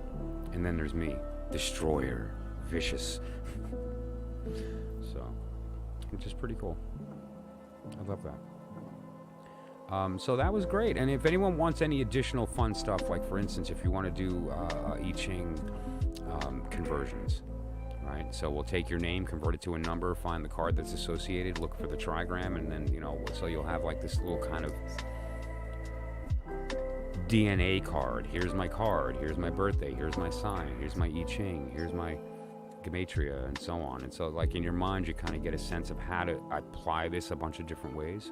So when you do decide on a magical name, which is just a way to imprint your will on the universe, you can make sure it's derived properly. I'm one of those people that threw an H in one of my daughter's names so that the math worked out. Right? Yeah, I'm that person.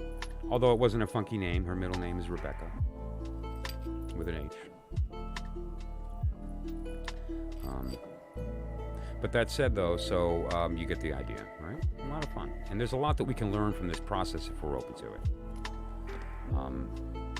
And so what I'd like to do right now is to just get a feel for the room as far as where we are. And if anyone would like a reading really quickly before we move on.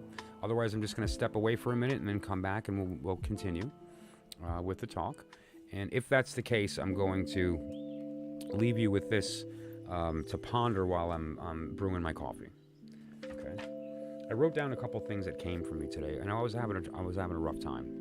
So anyway, we don't know the fate of some people that are very important to us. 3 in particular that if we just did the logic, I might not be on streaming tomorrow, right? We'll see. And so and I needed to get that out of my head. There's nothing I can do. There's no reason for me to suffer. I want to be strong and continue to stay in contact and do what I can and then the power went out and whatever. So I needed to make sure that I was my head straight. And so I just decided to kind of step away and write some poetry, right? So these are one-liners that I just want you to think about. I'm going to hit you with one now, and then I'm going to take a quick 5-minute, and I'll be right back, okay? Enlightenment is not a journey or a destination. It's a conversation. Enlightenment is not a journey or a destination. It's a conversation. I'll see you in a minute.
two things I wanted to discuss real quick. The first is that I thought it would be fun to do gematria on the word gematria.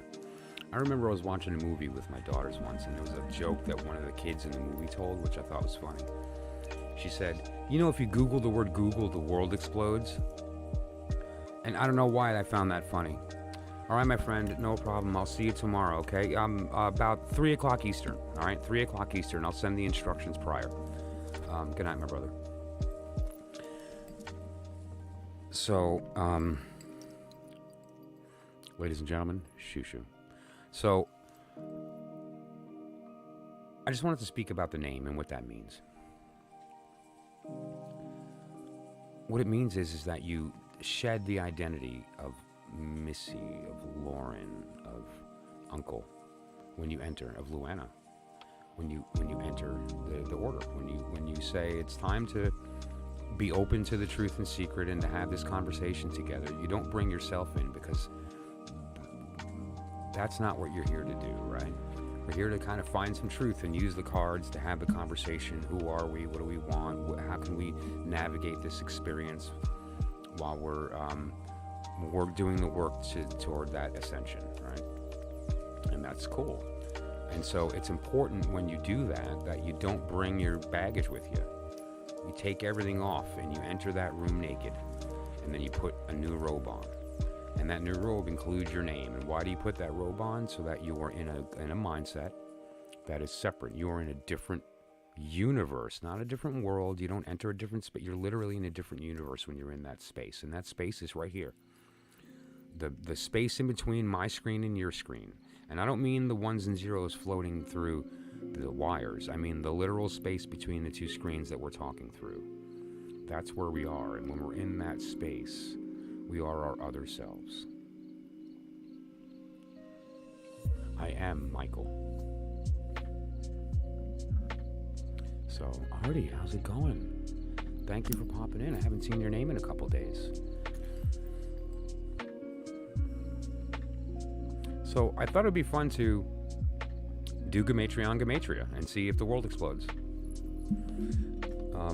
It's a fun exercise. I recall going through years ago, and I don't remember the result, so it's going to be fun. This is as new to me as it is to you guys, because I don't remember at all. And so let's do gematria on the word gematria.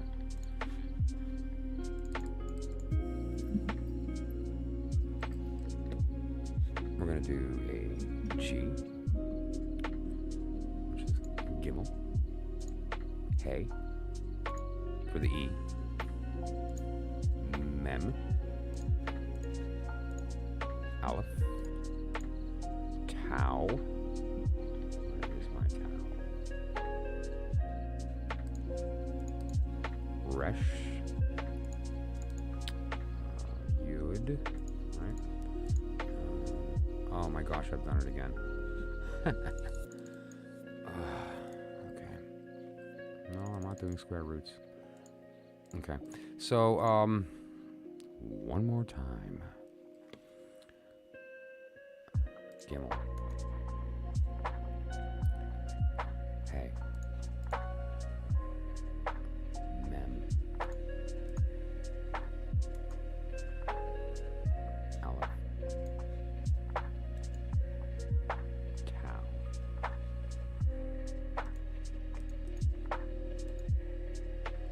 Resh. Yud. Aleph.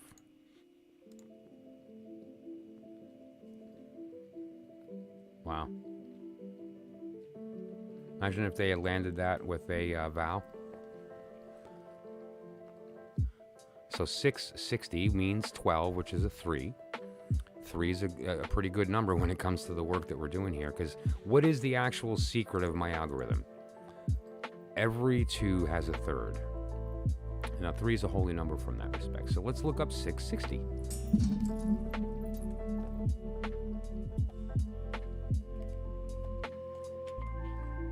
.660 is the value of the word gematria, right? At least, if I spelled it right, which I'm pretty sure. Gematria.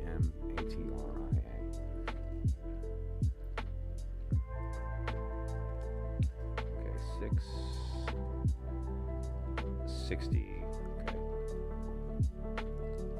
Scintillate, zones, members. I'll sit on that for a minute. Gematria means members.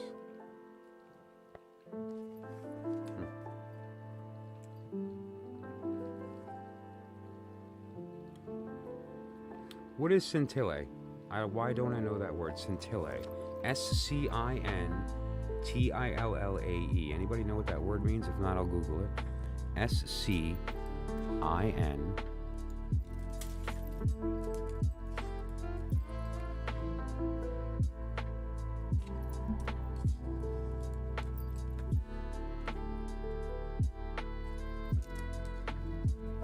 Plural.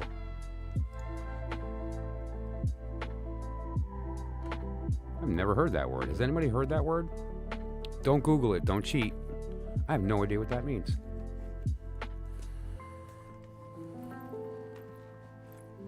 Scintillate? Like what is? But it sounds like a plural of a Latin term. You know, can we somehow derive that meaning by breaking down the Latin? Let's see. I don't want to look it up, but I will. Obviously, I mean, you want to get it right, so. Because what does scintillate mean? And so if we consider that, it would be some kind of manner of grabbing. Something that will grab. I don't know. What's a scintillate? I'll have to look it up now. Let me copy.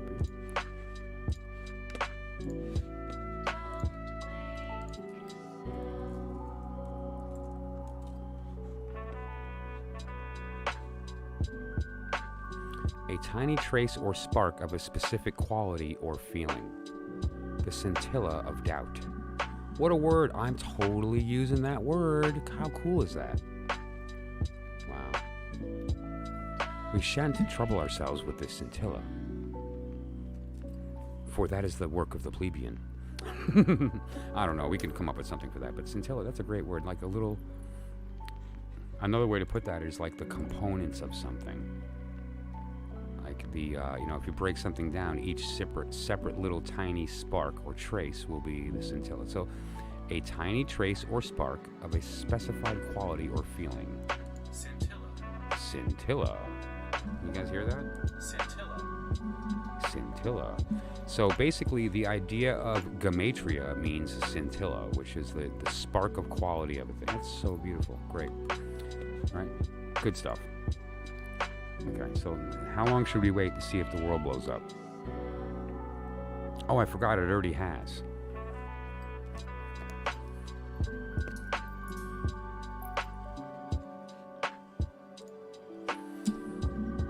So, let's move to the inner order. The truth held in secret.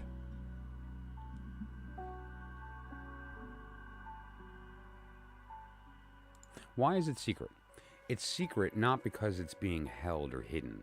It's secret because it requires you to find it.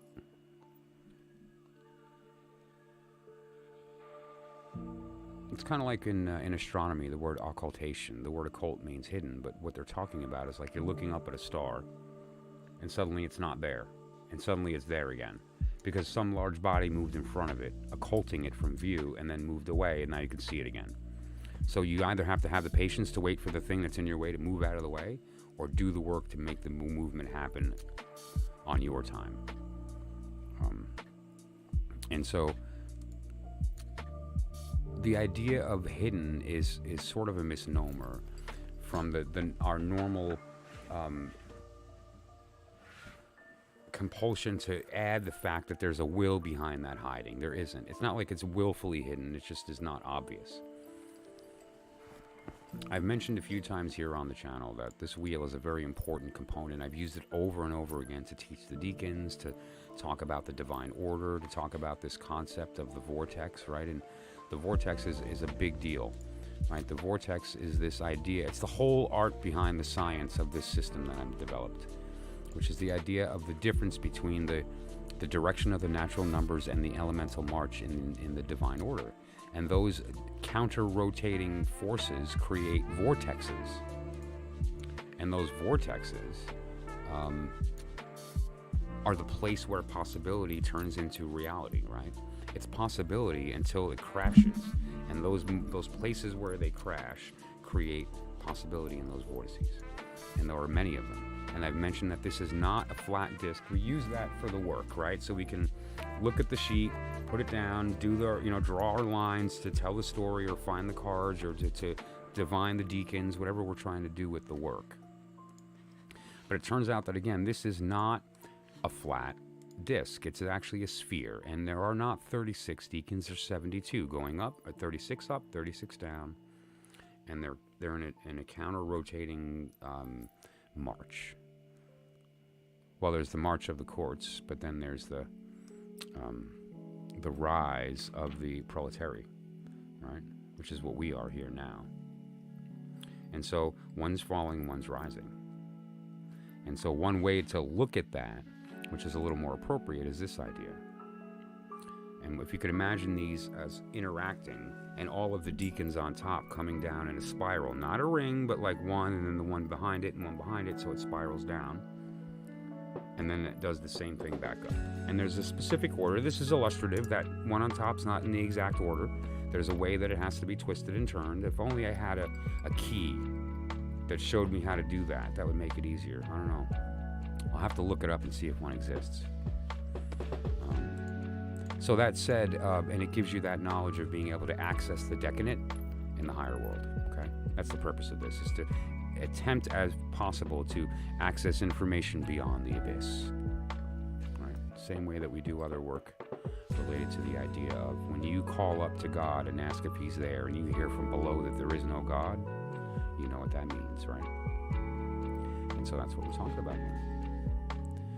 And so it's this idea of looking at the contrasts of these concepts, and it's within those contrasts whereby all existence takes place.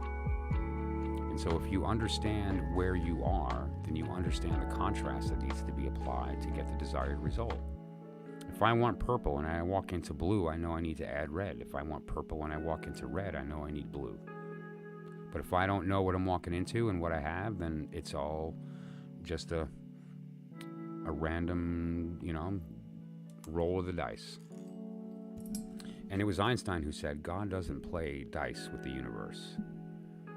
That was his idea of being frustrated with the fact that there were certain things that seemed to be random in nature related to reality, and he was not satisfied by that. And so it was an angry statement from Einstein. God doesn't play dice with the universe.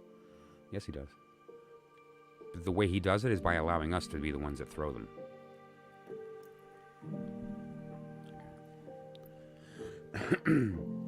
The goal here is to understand that, once we've played with our toys, we can apply that knowledge now. And so what did we do?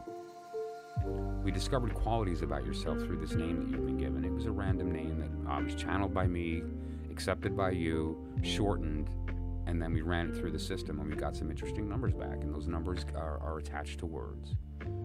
But now to do the real work, contact me, and you're going to find out what that name means. And then we can begin to say, okay, now this is what the name means. So what kind of poetry, what kind of sentence can I write using the words, the letters of this name?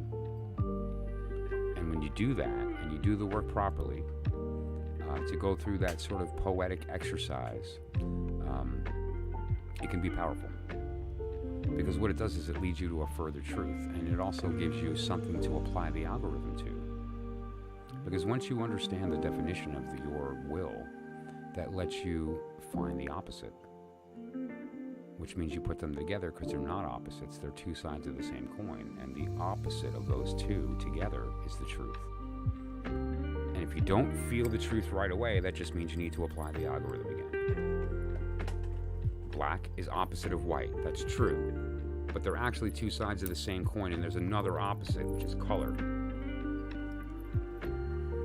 Black and white and color are opposites, that's true, but they're two sides of the same coin, and the opposite is gray. Took us 2 steps to get to the truth. Right? And so it's that idea. And so you just need to apply the algorithm enough times so you can get the answer to anything in the universe. And you don't need tarot, although it's really effective when you apply it to tarot. But it's the same idea here as well.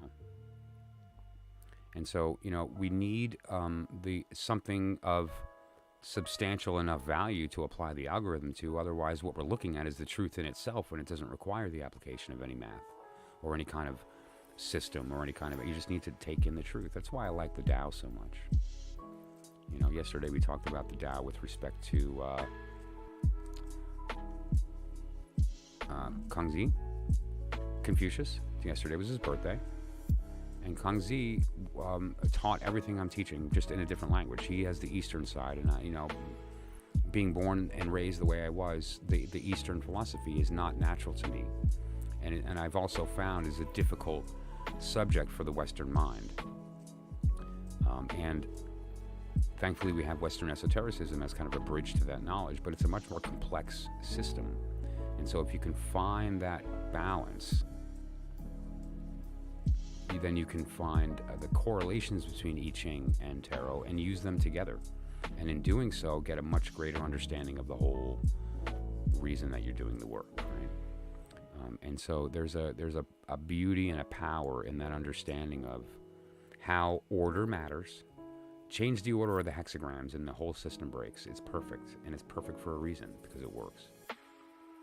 Order matters. 1 through 10 has to be in that order, and if we switch them around, we can't do math, we can't do money, we can't do measurement. We'd still be in caves. And so order matters, right? And the vortex is an important thing. What the vortex is the counter-rotating forces. The competing rotations causes friction. Friction causes heat. Friction causes magnetism. Friction causes possibility. Anytime there's a difference in pressure, a difference in heat, a difference in temperature, a difference in polarity, a vortex is created. And within the transitional phase between the thing and the vortex, possibility manifests. The question is that what is the shape of that vortex, and do I have control over it? Yes, you do. And the shape of that vortex is the shape of your soul being cast from above down below through the abyss. And how do I find that shape? With the divine order, with the vortex. It's all part of that process. And you just simply apply the algorithm. 3 simple steps to your illumination. So speaking of illumination, I asked a question before I took the break. I really made a statement. Enlightenment is a journey. It's not a journey or a destination. It's a conversation.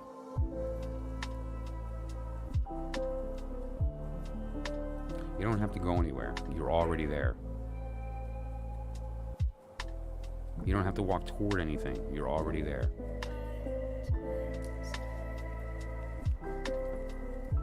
Achieving conversation with your holy guardian angel is the implication that you are separate from your holy guardian angel. You are not separate. Implying the words us and God implies that there is a separation between us and God. And there's a separation between us. Us means more than one. We are not more than one. You are hearing your own voice spoken back to you. This is your voice, not mine.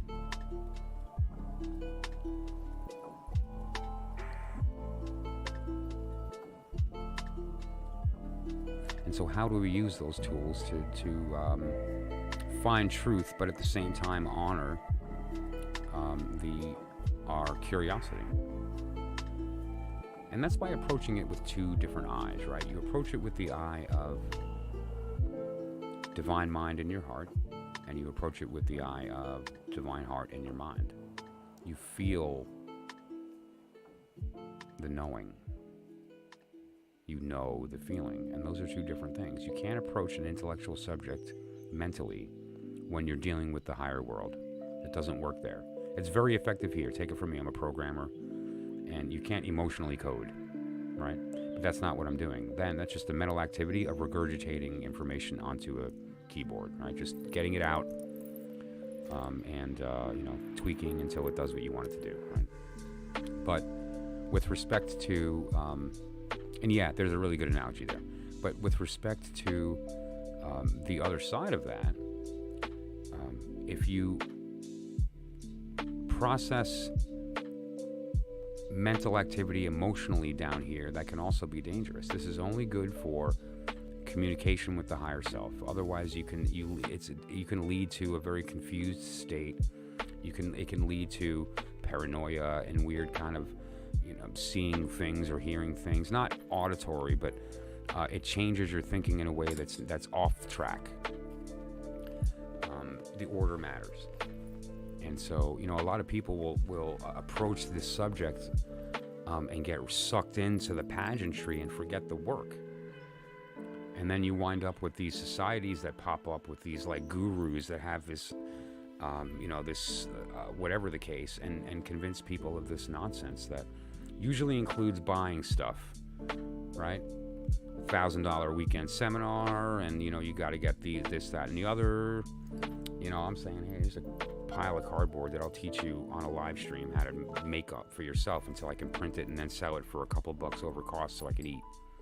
Because the point here is to spread this knowledge so that more people can wake up. Because once we all do, we all benefit. That's why we're here. Here's the secret of enlightenment.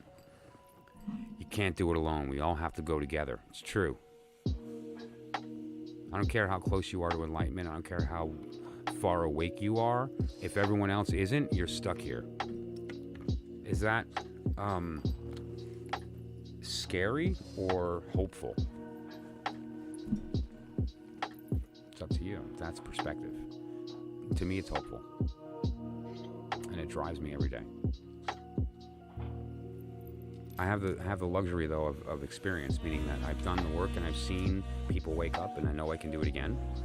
And so I'm compelled to continue to do that.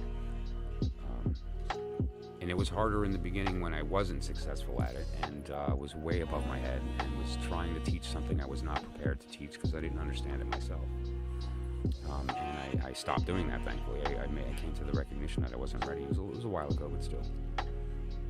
I came to this knowledge about 20 years ago on my own and thought, it's time to show everyone. Bad time. I didn't get it yet. I did, but I didn't. I had drawn the sign and thought I was in the place. And then I followed the sign and realized I was right. I was in the place, but I didn't know it. So, yeah. And isn't that what we're here to do? To realize that exact truth, right? That's what we're here to do, is to realize that exact truth. So that said,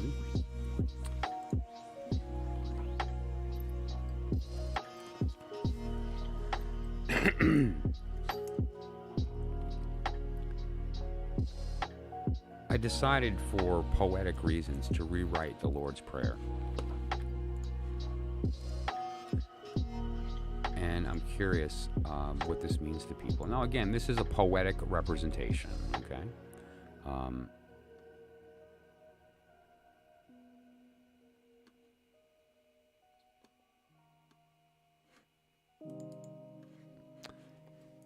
And it's really just designed as a piece of poetry more than a prayer, okay?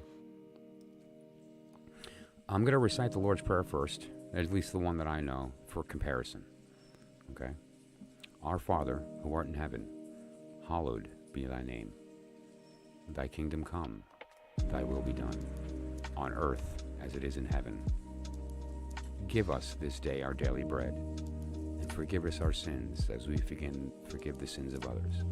And do not lead us into temptation, but deliver us from evil. For thine is the kingdom, and the power, and the glory, forever. Amen. So we all know it. We've recited it 100 times in our lives, or more or less. But now I'm going to recite the new Lord's Prayer. This is satire. Our mother in me, I be our name. Our kingdom gone, our will be none. There never was an earth or heaven. Take forever our thought into love. Hold forever our love in mind. Show us the way to balance and walk toward the dark. Ours is the nothing, the silence, the I. None of this ever happened. Forget it.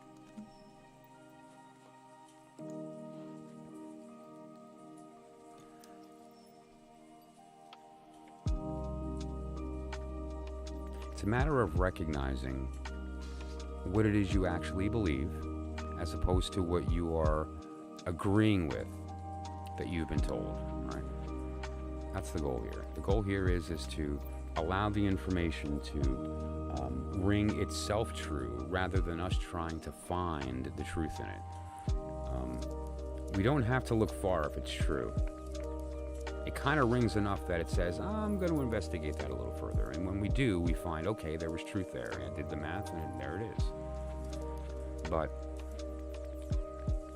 if it's not true to begin with, and you've continued to do the math and it's not there, then clearly there needs to be a reconsideration of your definitions. Even to this day, the two plus every two has a third, or 2 equals 3 equals 1. I have some issues with at times where I find after I've looked at it that I might have done the wrong opposite, so to speak. And so it's part of that process, and that's okay, because it's important. You know, you can't grow without failing, period. You just can't. It's kind of the reason we grow, out of necessity, due to a lack that we need to work on, that we need to correct in order to maintain and sustain our existence, right? So we have to fail. We got to burn ourselves to recognize fire bad, right?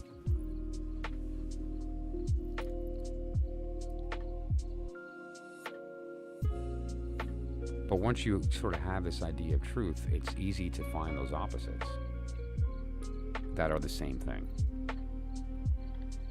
because that's what we're here to do.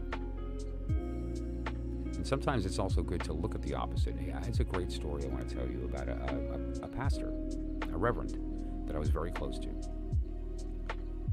She had a twin sister.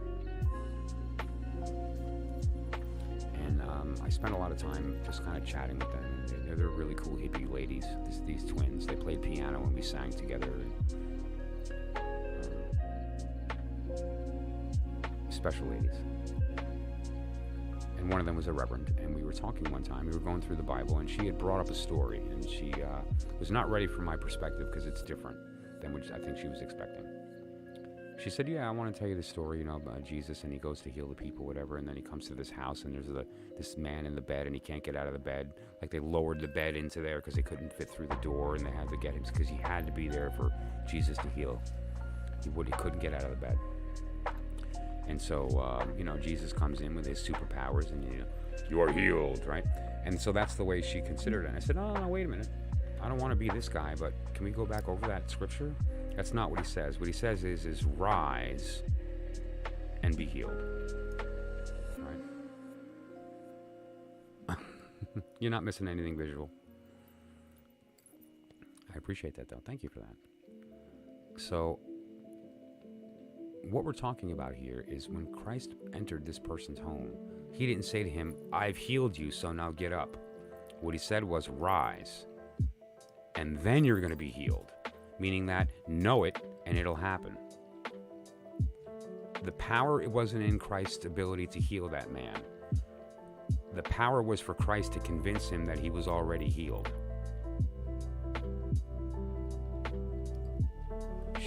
This really happened. She sobbed so hard that she kind of fell off her chair, and I had to help her off the floor. And I didn't know what to think. I was like, what's going on? And I said, are you okay? What's going on? Are you okay? It was kind of like a frantic moment, because it was kind of sort of quick, and she was like sobbing. And she said, I've been teaching the information for so long that I forgot to approach it. And like, it was neat for her to hear something from somewhere else, rather than being the preacher. Gave her this realization that she hadn't even considered, that basically the power of Christ is in you. Jesus, when he was teaching the people in the boat, didn't say, oh, here, take my hand, I can walk on water. No, he said, if you had faith, you could walk on water. What is faith? Knowing. Know it. We misunderstand that word.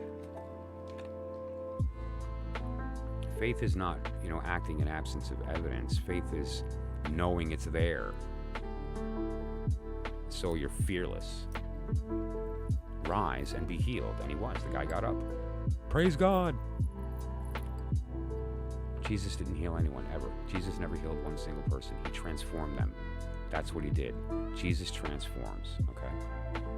It was powerful. Imagine being there. I didn't know what to say. I didn't know what to do. I didn't know what to think. I was actually God-smacked by her reaction. It was something special. They had a nickname, the twins. They were about 15 years, 20 years older than me. They were called Bambi and Thumper. That was their twin nicknames for each other.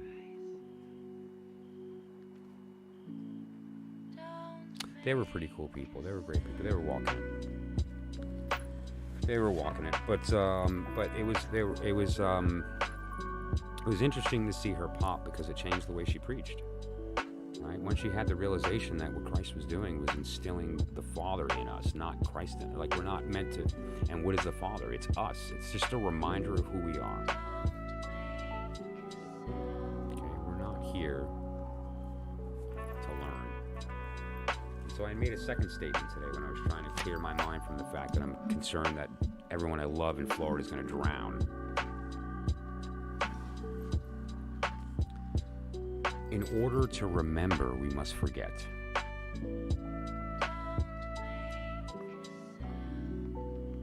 Oh, your cat? Oh, really? I gotta look back.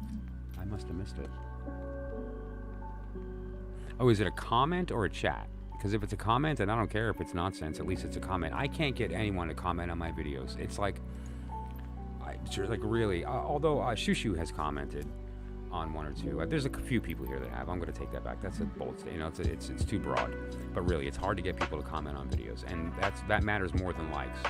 Anyone can, like a video with a click, but for someone to take time to type a sentence, tell you what, I'll send everybody a random comment generator. And so what you'll do is at the end of the thing, just hit this button, hit copy and paste, and it'll be, all kidding aside though. In order to remember, we must forget.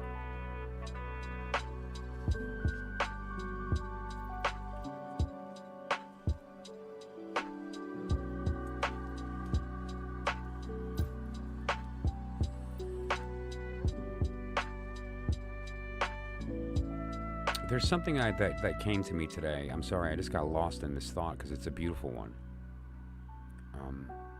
And again, it was channeled. And here's the cool part about channeling. The cool part about channeling is that you get to watch the stuff later or listen to it later or read it later, and it's not you. So it's like I'm an audience to my own writing a lot of the times, and that's really cool. And so this is what I wrote today. Consciousness never dies, and awareness only transforms. Yeah, cats are good for that. Okay.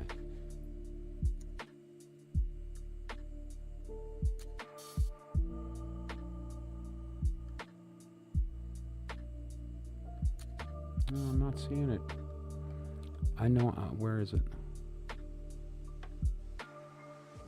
I want it because I want to do Gematria. I want to know what the cat's trying to tell us.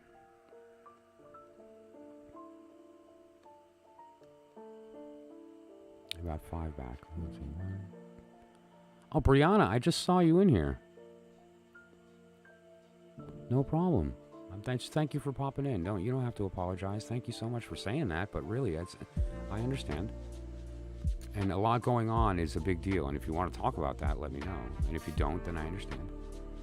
Let's see, book. Oh yeah, the book. Okay. Both.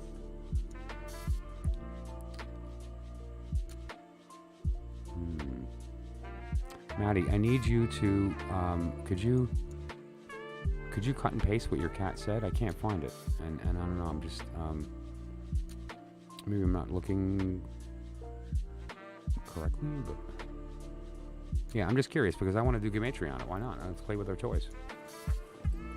When a cat comes in and gives you a message, you should read it. And so it's going to be gobbledygook in English, but it won't in Gematria, and it's going to give us a message. And yes, you can do that. That's very effective. You could even take, 3 dice and roll them. and add up the numbers and look at the number and then write it down and so on, you know? Okay, good. So if you'd like to, just, you know, reach out. Text me or WhatsApp or whatever's comfortable, and we'll go from there.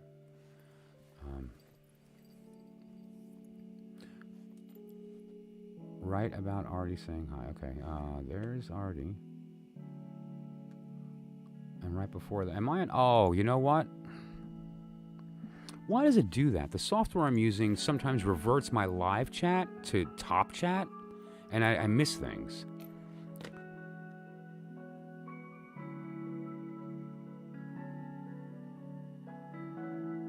So right under, oh, okay, let's see. See the first place he came in. No, it was actually 9 of Earth, the Fool, Ace of Fire. No. I am not seeing it. Where is it? Whatever you choose. Maddie, Purdy. Okay, Madison. I'm going pretty far back here. I'm not seeing it. Bloodhound for smelling bullshit. Positive reinforcement. Ordered Thoth book. You're gonna love that book. Oh, you're gonna love it. There's Uncle Artie. Scintillate. Sorry, you need to fill your belly. It's on the cat posted. Yeah, I'm not seeing it, love. I'm sorry. It's not there. It's not there on my side. Did you remove it, or did, like, I'm not sure. Or did it's not there, I promise. Here, I'll show you. Like, really, can I? Yeah, this is going to be a little, like, funky, but I'm going to share my screen and show this to you. So, you guys are going to see some back and behind-the-scenes stuff here, okay? But that's okay. So, how do I share, like, everything? Let me do a screen grab, I guess, and I'll just do it right from here, and it'll cover everything. Window capture, new. I'll just temp, so I'll just delete it when it's done.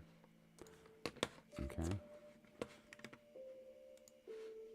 Oh, I don't want that window. Sorry, this is my GIMP window, which is, you know, the, okay. So that's not the one I want.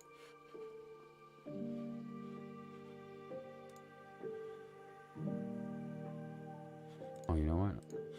No, I just want to share the entire screen, not a window.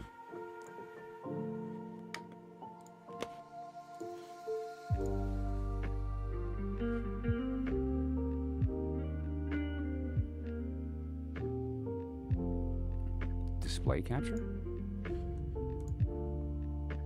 Yep. Welcome to infinity. Okay. So, just to make this more clear,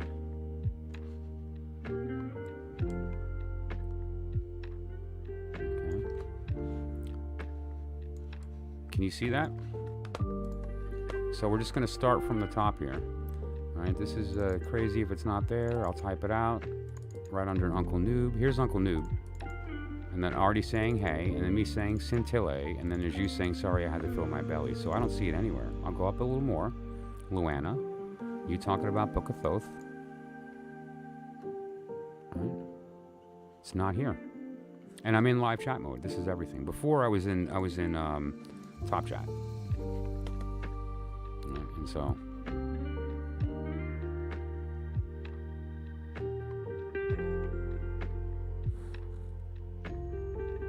let's take a look.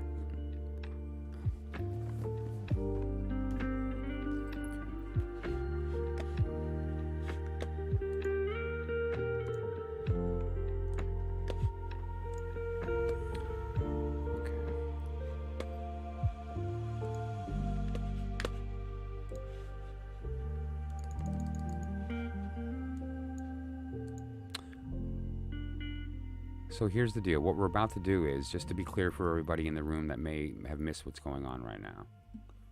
Maddie's cat stepped on her keyboard, and we're about to do gematria on the letters that came out. Okay? And so, let's do this.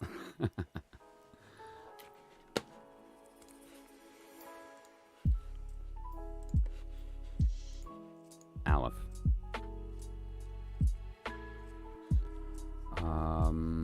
Let's see, Tau. And then we're do. Okay. Hey. Okay.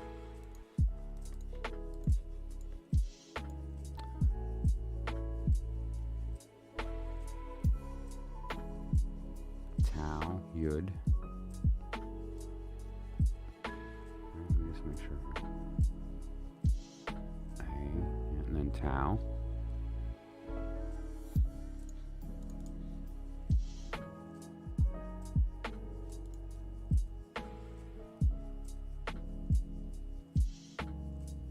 Yud.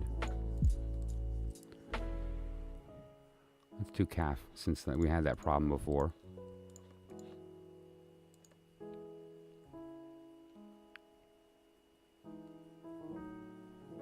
Mem.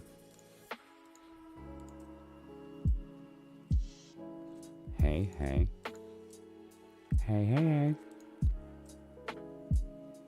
Gimel.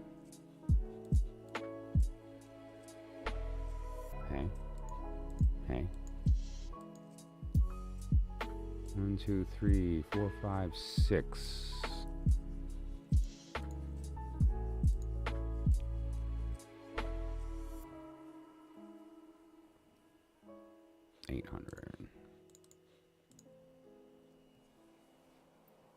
Are you fucking serious? Excuse me. Are you fucking serious? Is everybody clear about what just happened? Is everybody clear about what just happened? Excuse me. Is everybody clear? Just to be clear. Tonight's been just a gorgeous, beautiful evening of synchronicity. So, somebody's cat walked across their keyboard while they were eating. They got back and saw this gobbledygook, which incidentally, for some reason, and I proved it, did not show up on my chat. She pasted it. I did the gematria, and this is the answer.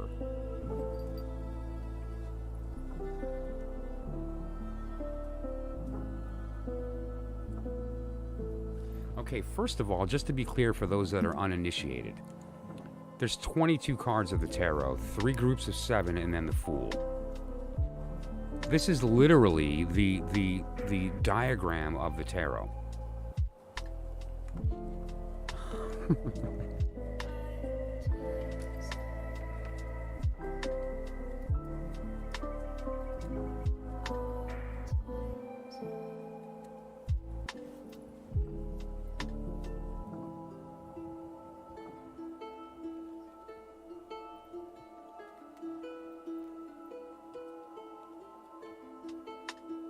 Skunk. We're friends. I just need a moment to process what just happened.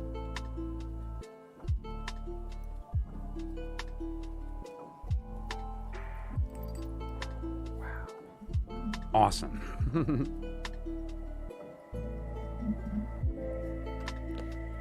Okay. Wow. I am godsmacked by that one. I am just like dizzy over that. That's just awesome.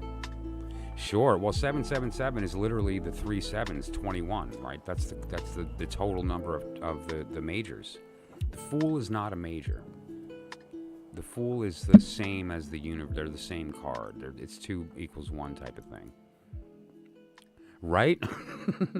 Yeah, your cat wasn't being heard, and she's like, I'm going to be heard. There's just a lunatic out there that's going to translate my words and show it to the world. And I am that lunatic. Crazy. I'm going to light some incense because now I'm just like, I am like drunk on the truth of what just happened. Also, I mean, really, you can't even talk about what happened in 1777. Interestingly, that you guys might not be aware of. It's the year of the founding of the Freemasonic Order in the United States. That's right. It was July 4th, 1777, which was 1 year after the Independence Day, which was declaring independence from the Grand Lodge of England. And in order to form a lodge, you need to do the thing and the stuff and the whatnots that are secret and none of your business. But then you need to run it for a year for it to be official. And so July 4th, 1777 was the birth of the Freemasonic Order in the United States. 1777 is a very holy number from that respect. Plus 777, just, I don't even want to go there.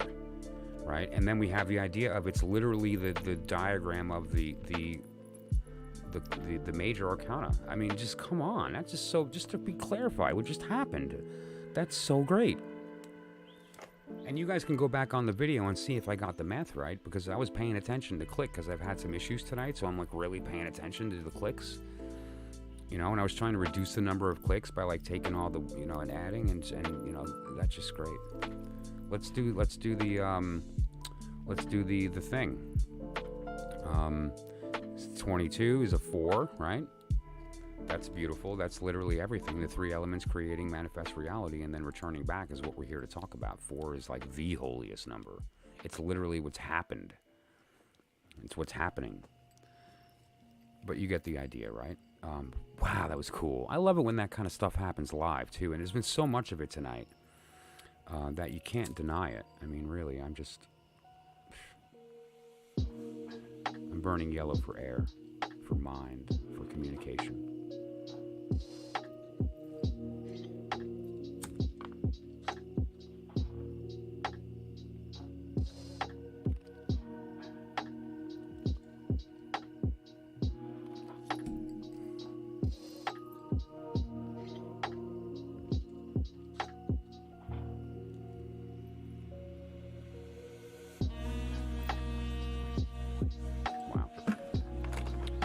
So cool. We were playing with toys and didn't even realize it.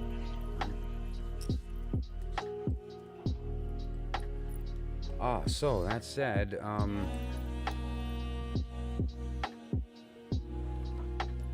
guess it's not a bad time to jump over to conversation. If you'll notice, I did something a little playful here, and I took the Qurans on. The beast of the abyss. The destroyer of souls. And stuck the face of the prophet on it, right?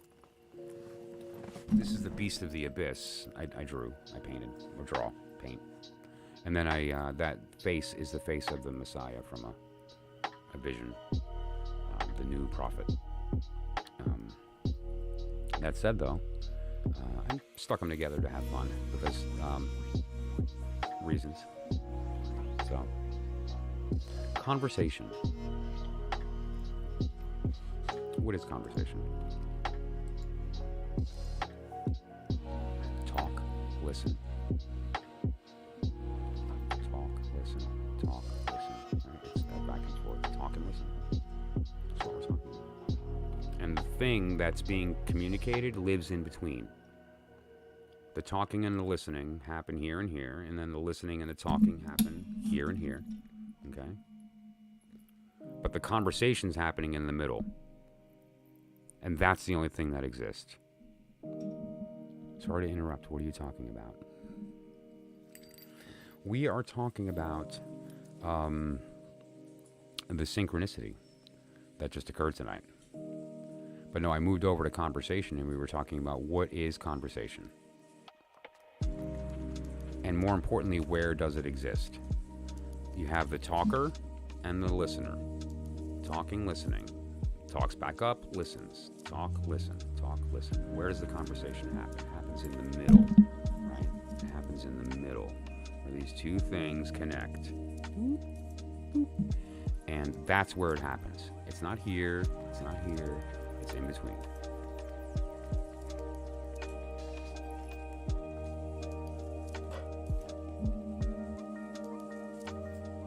And who's talking?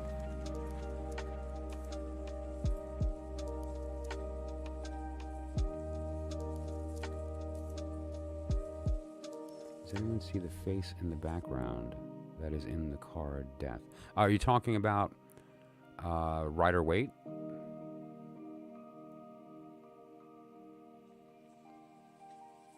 Because if I remove the prophet's face, this was my original picture, right? This is the actual original hymn.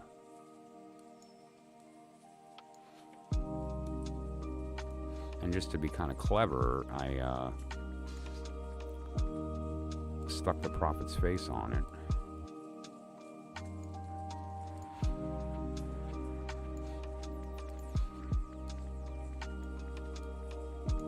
To kind of give it an identity, just for the heck of it, just to be playful.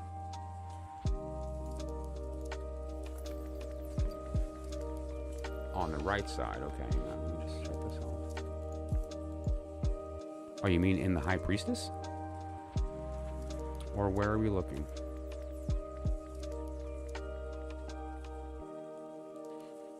In the Hierophant card? Or you're talking about on my camera? Or you're talking about down here? Or in the this section here, like the cards and stuff? The background. Okay, well here's my background actually. I'll just show you everything. This is... Or are you talking about in the artwork? I'm sorry. Is it back there somewhere? Is that what you mean?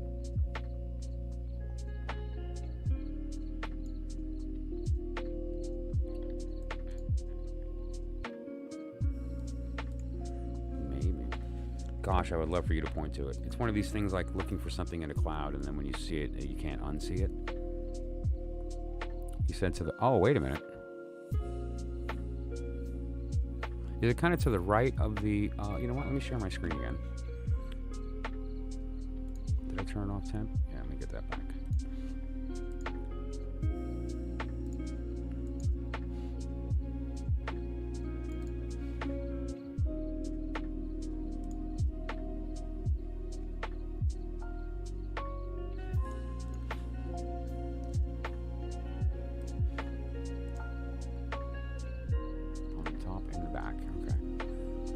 Thinking up to the top right, but I'll show you here once I get my my screen shared, and then we'll go from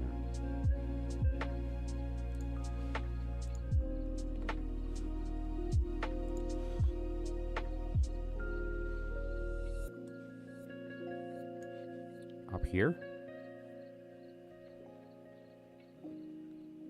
like here.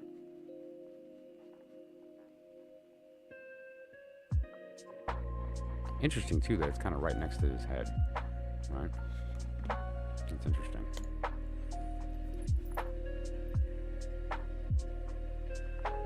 I can't tell you. I've made this is my picture, and I can't tell you how many times I've seen this and looked at it and studied it, and because this is a very significant individual in my life, and so that's interesting. Yeah, I'm gonna have to sit on that. Mm-hmm. Wow. Heavy. Yeah, and that's actually good because that's my goal is to die daily, every day. You know, my nature is the same, but my personality is different every day because we need to be open to that. And what is our personality but our interface with the lower world? That's all it is. It's made up. It's a character we play. And we're choosing to play it. And don't pretend that you're not, because you can't fool me. I know I'm pretending, and I know you're pretending. So, die daily, so that you can pretend to be something else tomorrow, instead of pretending to be the same thing, right? That's the point.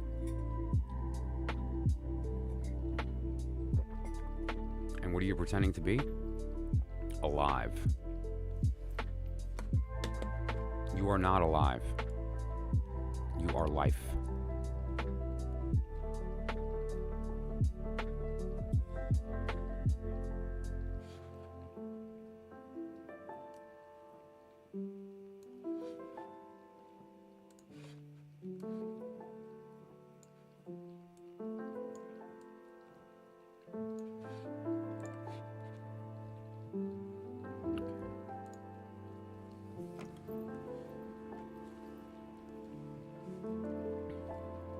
Why does the High Priestess mean water? Yeah, it's the funniest thing, you know. Everyone wants to go to heaven, but no one wants to die to get there.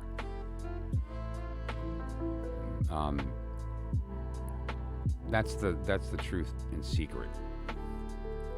But you get the idea.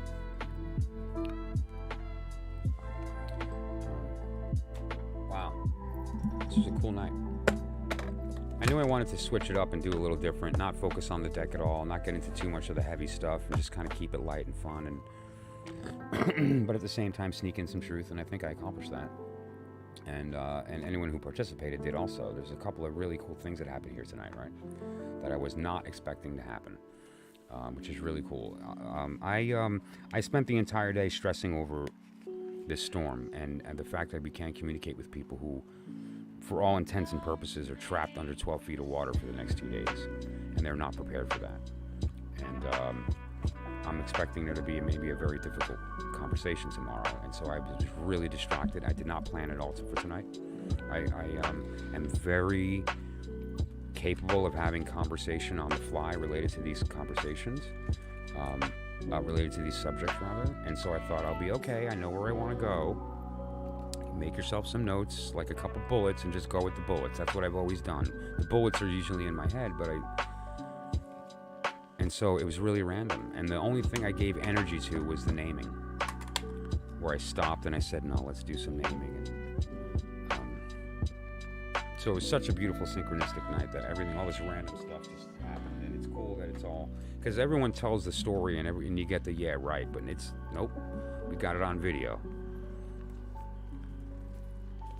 Crazy. Maddie's cat though, I'm gonna be thinking about that till like I'm gonna lose sleep thinking about that cat saying 1777. Are you crazy? Like,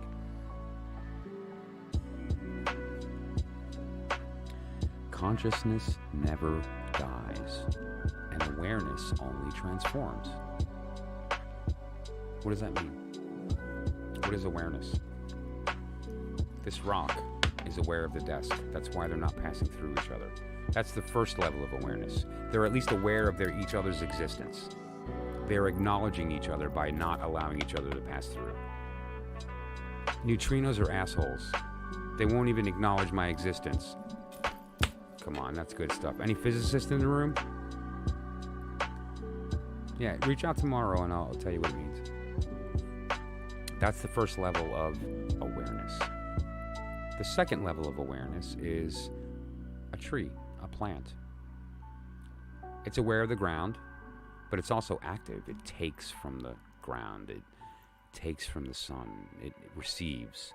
And then it bestows. How beautiful is that? Why can't we do that? All we're capable of doing is receiving. Plants get to bestow? Yeah, they give us breath. When you lose weight, where does it go? Do you pee it out? Do you poop it out? I know, I sweat it out. No, you breathe it out. True story. You take in O2 or NO, and you breathe out CO2.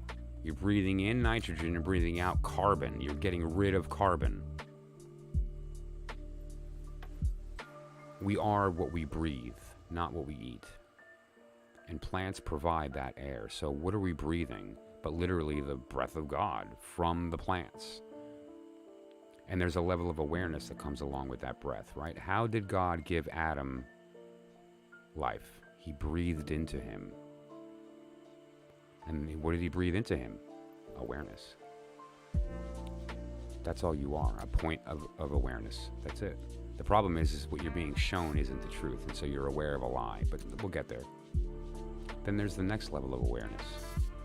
Animals. Little Melanie. Oh, I gotta get her.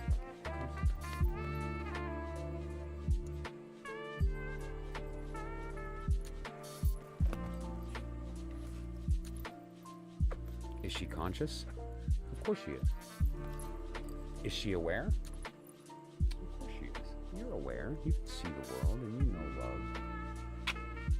Is she consciously aware? No. She's present. Eckhart Tolle has spent a lot of time trying to convince the world of what presence means. Well, it's a dog. They're aware. They're conscious, but they're not aware that they're conscious, so they're busy just being. They're an elevated flower.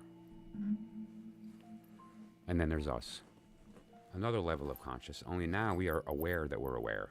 Right? That's the big difference. The dog is aware, but we're aware that we're aware. We are conscious awareness. Consciousness exists in everything. It just transforms. God sleeps in stone. stirs in plants, dreams in animals, and is awakened in us. And what's the next level of consciousness? Consciousness disappearing and being nothing but awareness. Because that's all you are. That's the truth told openly. This is my rune. Line, circle. Go outside and grab a rock and do that. Reception, bestowal. The female wand, the male wand.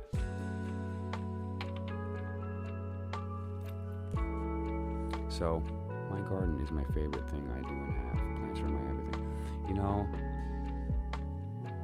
I have deer. And so I've separated myself from loving it too much because they eat my tiger lilies, they eat my hydrangeas, they ate my tomatoes. I had a caterpillar eat an entire tomato plant. I couldn't believe a thing this big could eat a thing this. It's just insane. Left nothing but the stalk. I'm not kidding. Not kidding. Every ounce of tomato was gone. Every ounce of leaf was gone. One caterpillar. Unbelievable. But yeah, I enjoy gardening too because it's, it makes me feel like I'm creating. Although I'm nurturing and cultivating and loving. And then I'm nourishing myself through that work with the super awesome sauce that I make with those tomatoes. Wait, is Missy the one that thinks that she's gonna beat me at my sauce? I don't know how we're gonna do this because you live far away, but we need to have this thing go down. So either you and the husband are coming up to Kingston, Woodstock. Come to Woodstock, man. You're gonna love it. Or I can go down to you. Or I don't know. I think you should come to New York. But we'll have a little gathering. We'll do a drum circle, and we'll have the fucking Pepsi challenge and see who wins, man. It's on. But we can use my tomatoes, and I have several different varieties that are still going to be good for a little while before this fall hits. So, because I want to use my tomatoes. If we're going to do a sauce battle, we should use my tomatoes. But they're not San Marzanos, but. You can't grow San Marzanos other than there because of the volcanic ash, right? So you gotta. And either way, whoever wins, we're gonna be fat and happy, and that's what matters, right? Just that's the goal here. Too bad my grandma's gone because she made a really good wine that goes great with spaghetti sauce. What a good gravy, Oh, I got a good question, Missy. I have a question for you. Is it gravy or sauce? Explain your answer. And that's actually anyone in the room that wants to pop in on that. That's the question. Is it gravy or sauce? And explain your answer. This is a very important question. Really? Oh, good. So you can bring yours up too, and we'll use we'll mix tomatoes so it's even.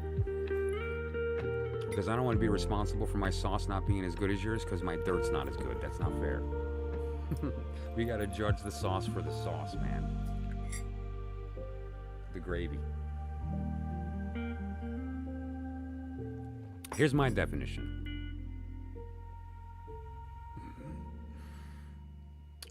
My opinion is that gravy must contain meat, and if it does not contain meat, it's not gravy. Although my grandmother would disagree. To my grandmother, anything that you dip bread or meat in and use is gravy. So Alfredo is gravy. A marinara is gravy. Marinara. Or, even whatever kind of sauce that you make. I make a pretty heavy kind of Holy Trinity. Parmesan, oregano, basil. With a very special kind of little thing that I do with the seasoning after that, and some other stuff that I don't share. I will pass it to one of my daughters, but that's it. Yeah, well, that's the thing. Like gravy, sauce is sauce, but I've always seen meat sauce as gravy, like meat sauce. Whether you put pork, ground beef, both, sausage. So that it becomes because what do you put? You put gravy on meat. I don't know. That's just my opinion. Is you put gravy on meat. Now, you also put gravy on potatoes, and you put gravy on corn and green beans or whatever you put your stuffing. But, to me, gravy is what, like, helps the meatloaf. It helps the turkey. It's really a and also you get the savory from the gravy from fat from meat. Gravy is made of meat, right? And so I just have made that connection in my head that a dead animal is necessary to call it gravy, and it's not necessary, then it's sauce. But my grandmother's like, no, everything is a gravy. Okay, Grandma, I understand everything's gravy, and I'm not going to argue with you. But, but that's the deal, right? So, now, my brother agrees with me, and my grandmother disagreed. Now, here's the deal. She was the one born in Italy. I wasn't. So, I don't know. But I have had several short Italian women tell me my sauce is better than theirs. And so I think I should be able to say that it's gravy if it has meat and it's sauce if it isn't. Okay. Unless Maddie wins, in which case I will bow my head in shame. And she can call it whatever she wants. What do you put in? Do you put pork? Or do you put beef?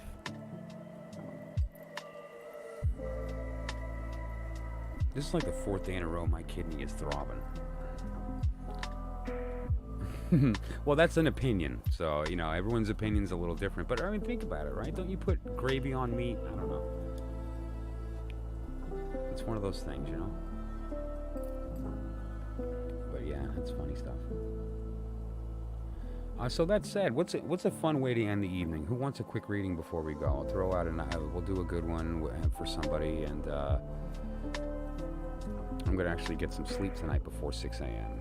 I need to catch up, and I'm so stressed from this stuff that I want to be up early and get on the phone with everybody, and which I'm not going to be able to do, and I have to face the fact that there's some of these people I won't be able to speak to for a minimum of maybe 4 or 5 days if they get power back by then. 12 feet of water is not a joke. Pork and sausage. Yeah, oh, that's going to be so good. I'm not kidding, though. Start now. Convince your husband that you two need to take a trip up in the spring. Spring is perfect in New York, unless you're here for the fall foliage, which is the most beautiful thing you've ever seen in your life, is the New England during the fall, and New York is the absolute gorgeous thing you've ever seen. It's just splashed with every possible shade of red, orange, yellow. Oh, that's not a bad point either. Yeah, the texture matters, I guess, right? Because the gravy's got to stick, right? If it doesn't stick, it's not gravy. It's like soup.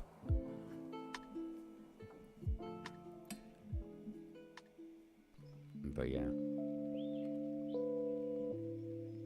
You want to be able to stick something in it and take it out and it's on there, it's not going to drip off or pour off, like it's on there, That's the point. I make a really good focaccia, and I cut it up into strips for that reason, because I want to stir that bread in there, and there's like a chunk of tomato on it, and it's kind of sharp, and then it's, and I don't put sugar in my sauce. I don't believe in that. I've never really gotten it to the point where I can't taste the sugar, no matter how little I put, and so it's just, why put it in there? I want the acid. That's what gives it that good flavor. If you do it properly, it's and you use the correct tomatoes and you season it properly, that you find that balance. Every flavor is a color. If you want purple, add red and blue. Oh wow, I don't know about this sauce. It's a little too on the green side. Okay, well, which way do you want to put it, hot or cold, right?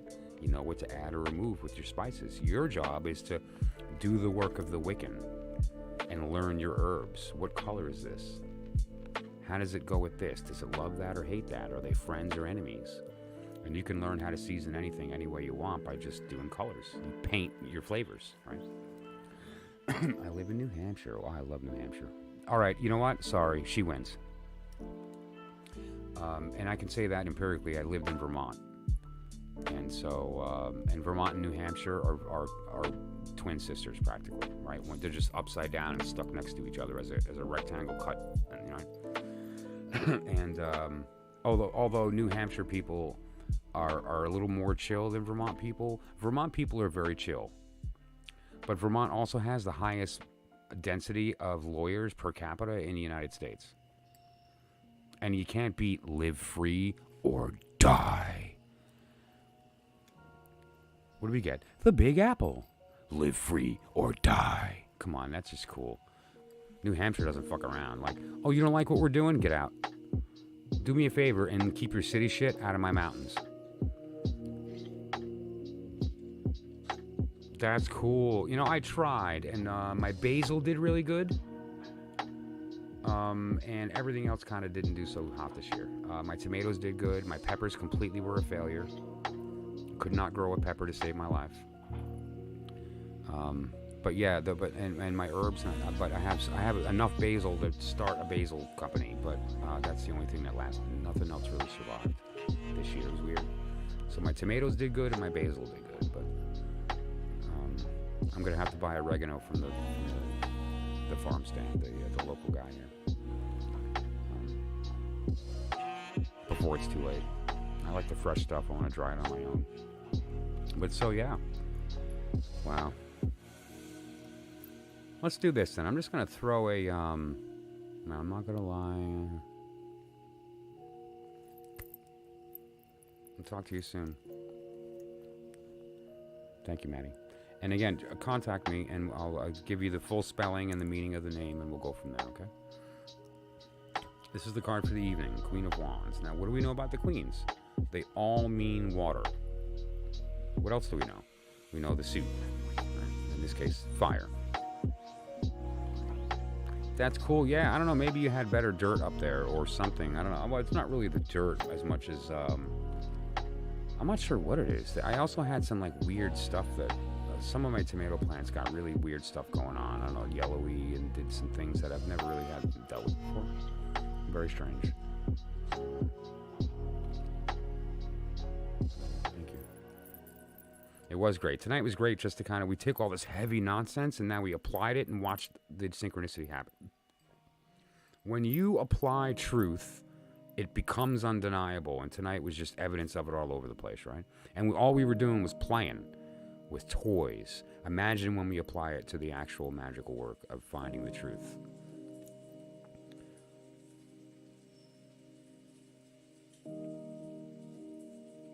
This is a beautiful card from the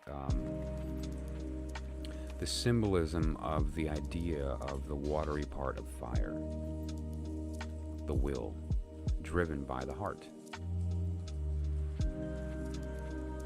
It's a scary card at first, but when you actually consider what we've been talking about with respect to from above and below, what we're actually seeing when this stuff coming from underneath, and that's the stuff from above, like, just consider what that means with respect to what we talked about.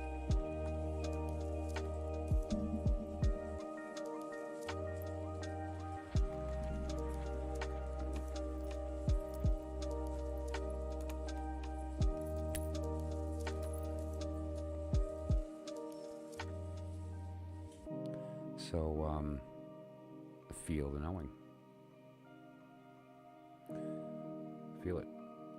Okay, so let's do this then. I'm going to end the evening by reading to you from the Emerald Tablet of Hermes. Actually, the Kabbalion.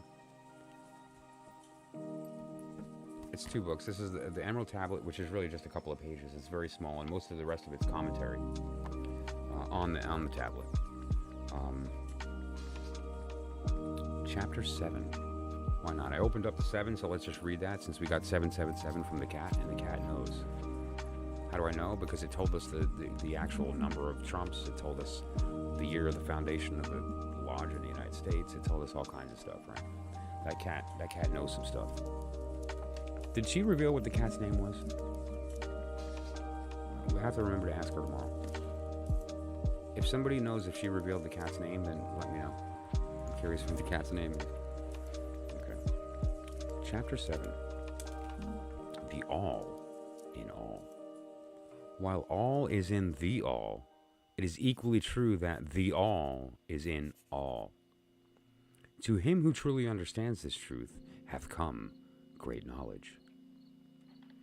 The Kabbalion. How often have the majority of people heard repeated the statement that their deity, called by many names, was all in all, and how little they have suspected the inner occult truth concealed by these carefully uttered words. The commonly used expression is a survival of the ancient Hermetic maxim quoted above. As the Kabbalion says, "To him who truly understands this truth hath come great knowledge." And this being so, let us seek truth, the understanding of which means so much. In this statement of truth, this Hermetic maxim, is concealed one of the greatest philosophical, scientific, and religious truths. If you want to see the rest, get the book. No, I'm kidding. But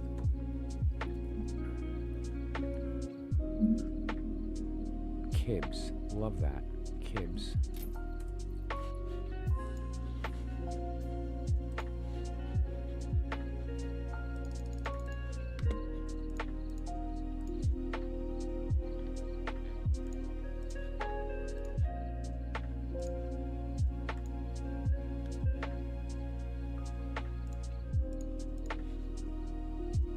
No way.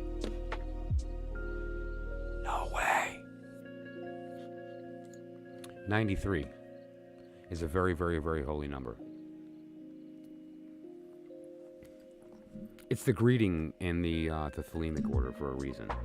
And so that's 93 plus 1. Like 777 plus 1. So anyway, 93. 93 is a really, really big number. First of all, it means 3, but it also means 12. But it also means 93, and you're about to find out why. So, very cool. Man, your cat is like serious, like hardcore. The sons of God. Possession.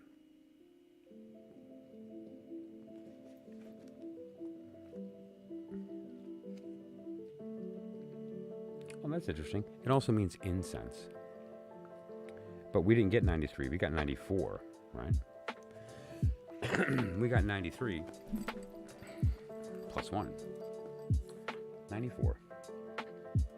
The Valley of Vision. So your vision and your cat is the Valley of Vision.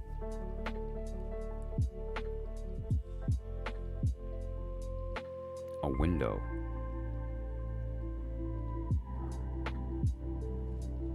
Good stuff. There's more, but cool. Man, that cat's special. Can you do me a favor and send me a picture just for the hell of it? I'm just curious. I just want to look into the eyes of this prophet. So, yeah, that was a great night, and I really appreciate that, guy. That was a lot of fun. Like, everybody who interacted here and was witness to this wonderful little display of synchronicity it just goes to further understand to everybody who sees it that the work works. And so that said, we're going to continue tomorrow on the same train. We're going to just take a look at, some different concepts here, and I'm very interested in any feedback on any subjects people think they may want a primer or a reminder. There's things that I've done that I have not touched in so long that I look back on and I'm like, oh, well, yeah, I forgot that. Well, I remember that. And it's always good to kind of to refresh and to never stop learning by thinking you know, right? And so stay a student. Always be an empty cup. Thank you, Luana. And so anyone wants to talk about any other subjects that you think might be relevant, or if you have any feedback on things that you've bumped into that, don't be afraid to share them. Okay? And thank you so much to everybody. Lauren, if you're out there, just let me know, touch base, and I'll give you the meaning of your name as well. And otherwise, everyone have a wonderful evening. Thank you so much, and I will see you all tomorrow.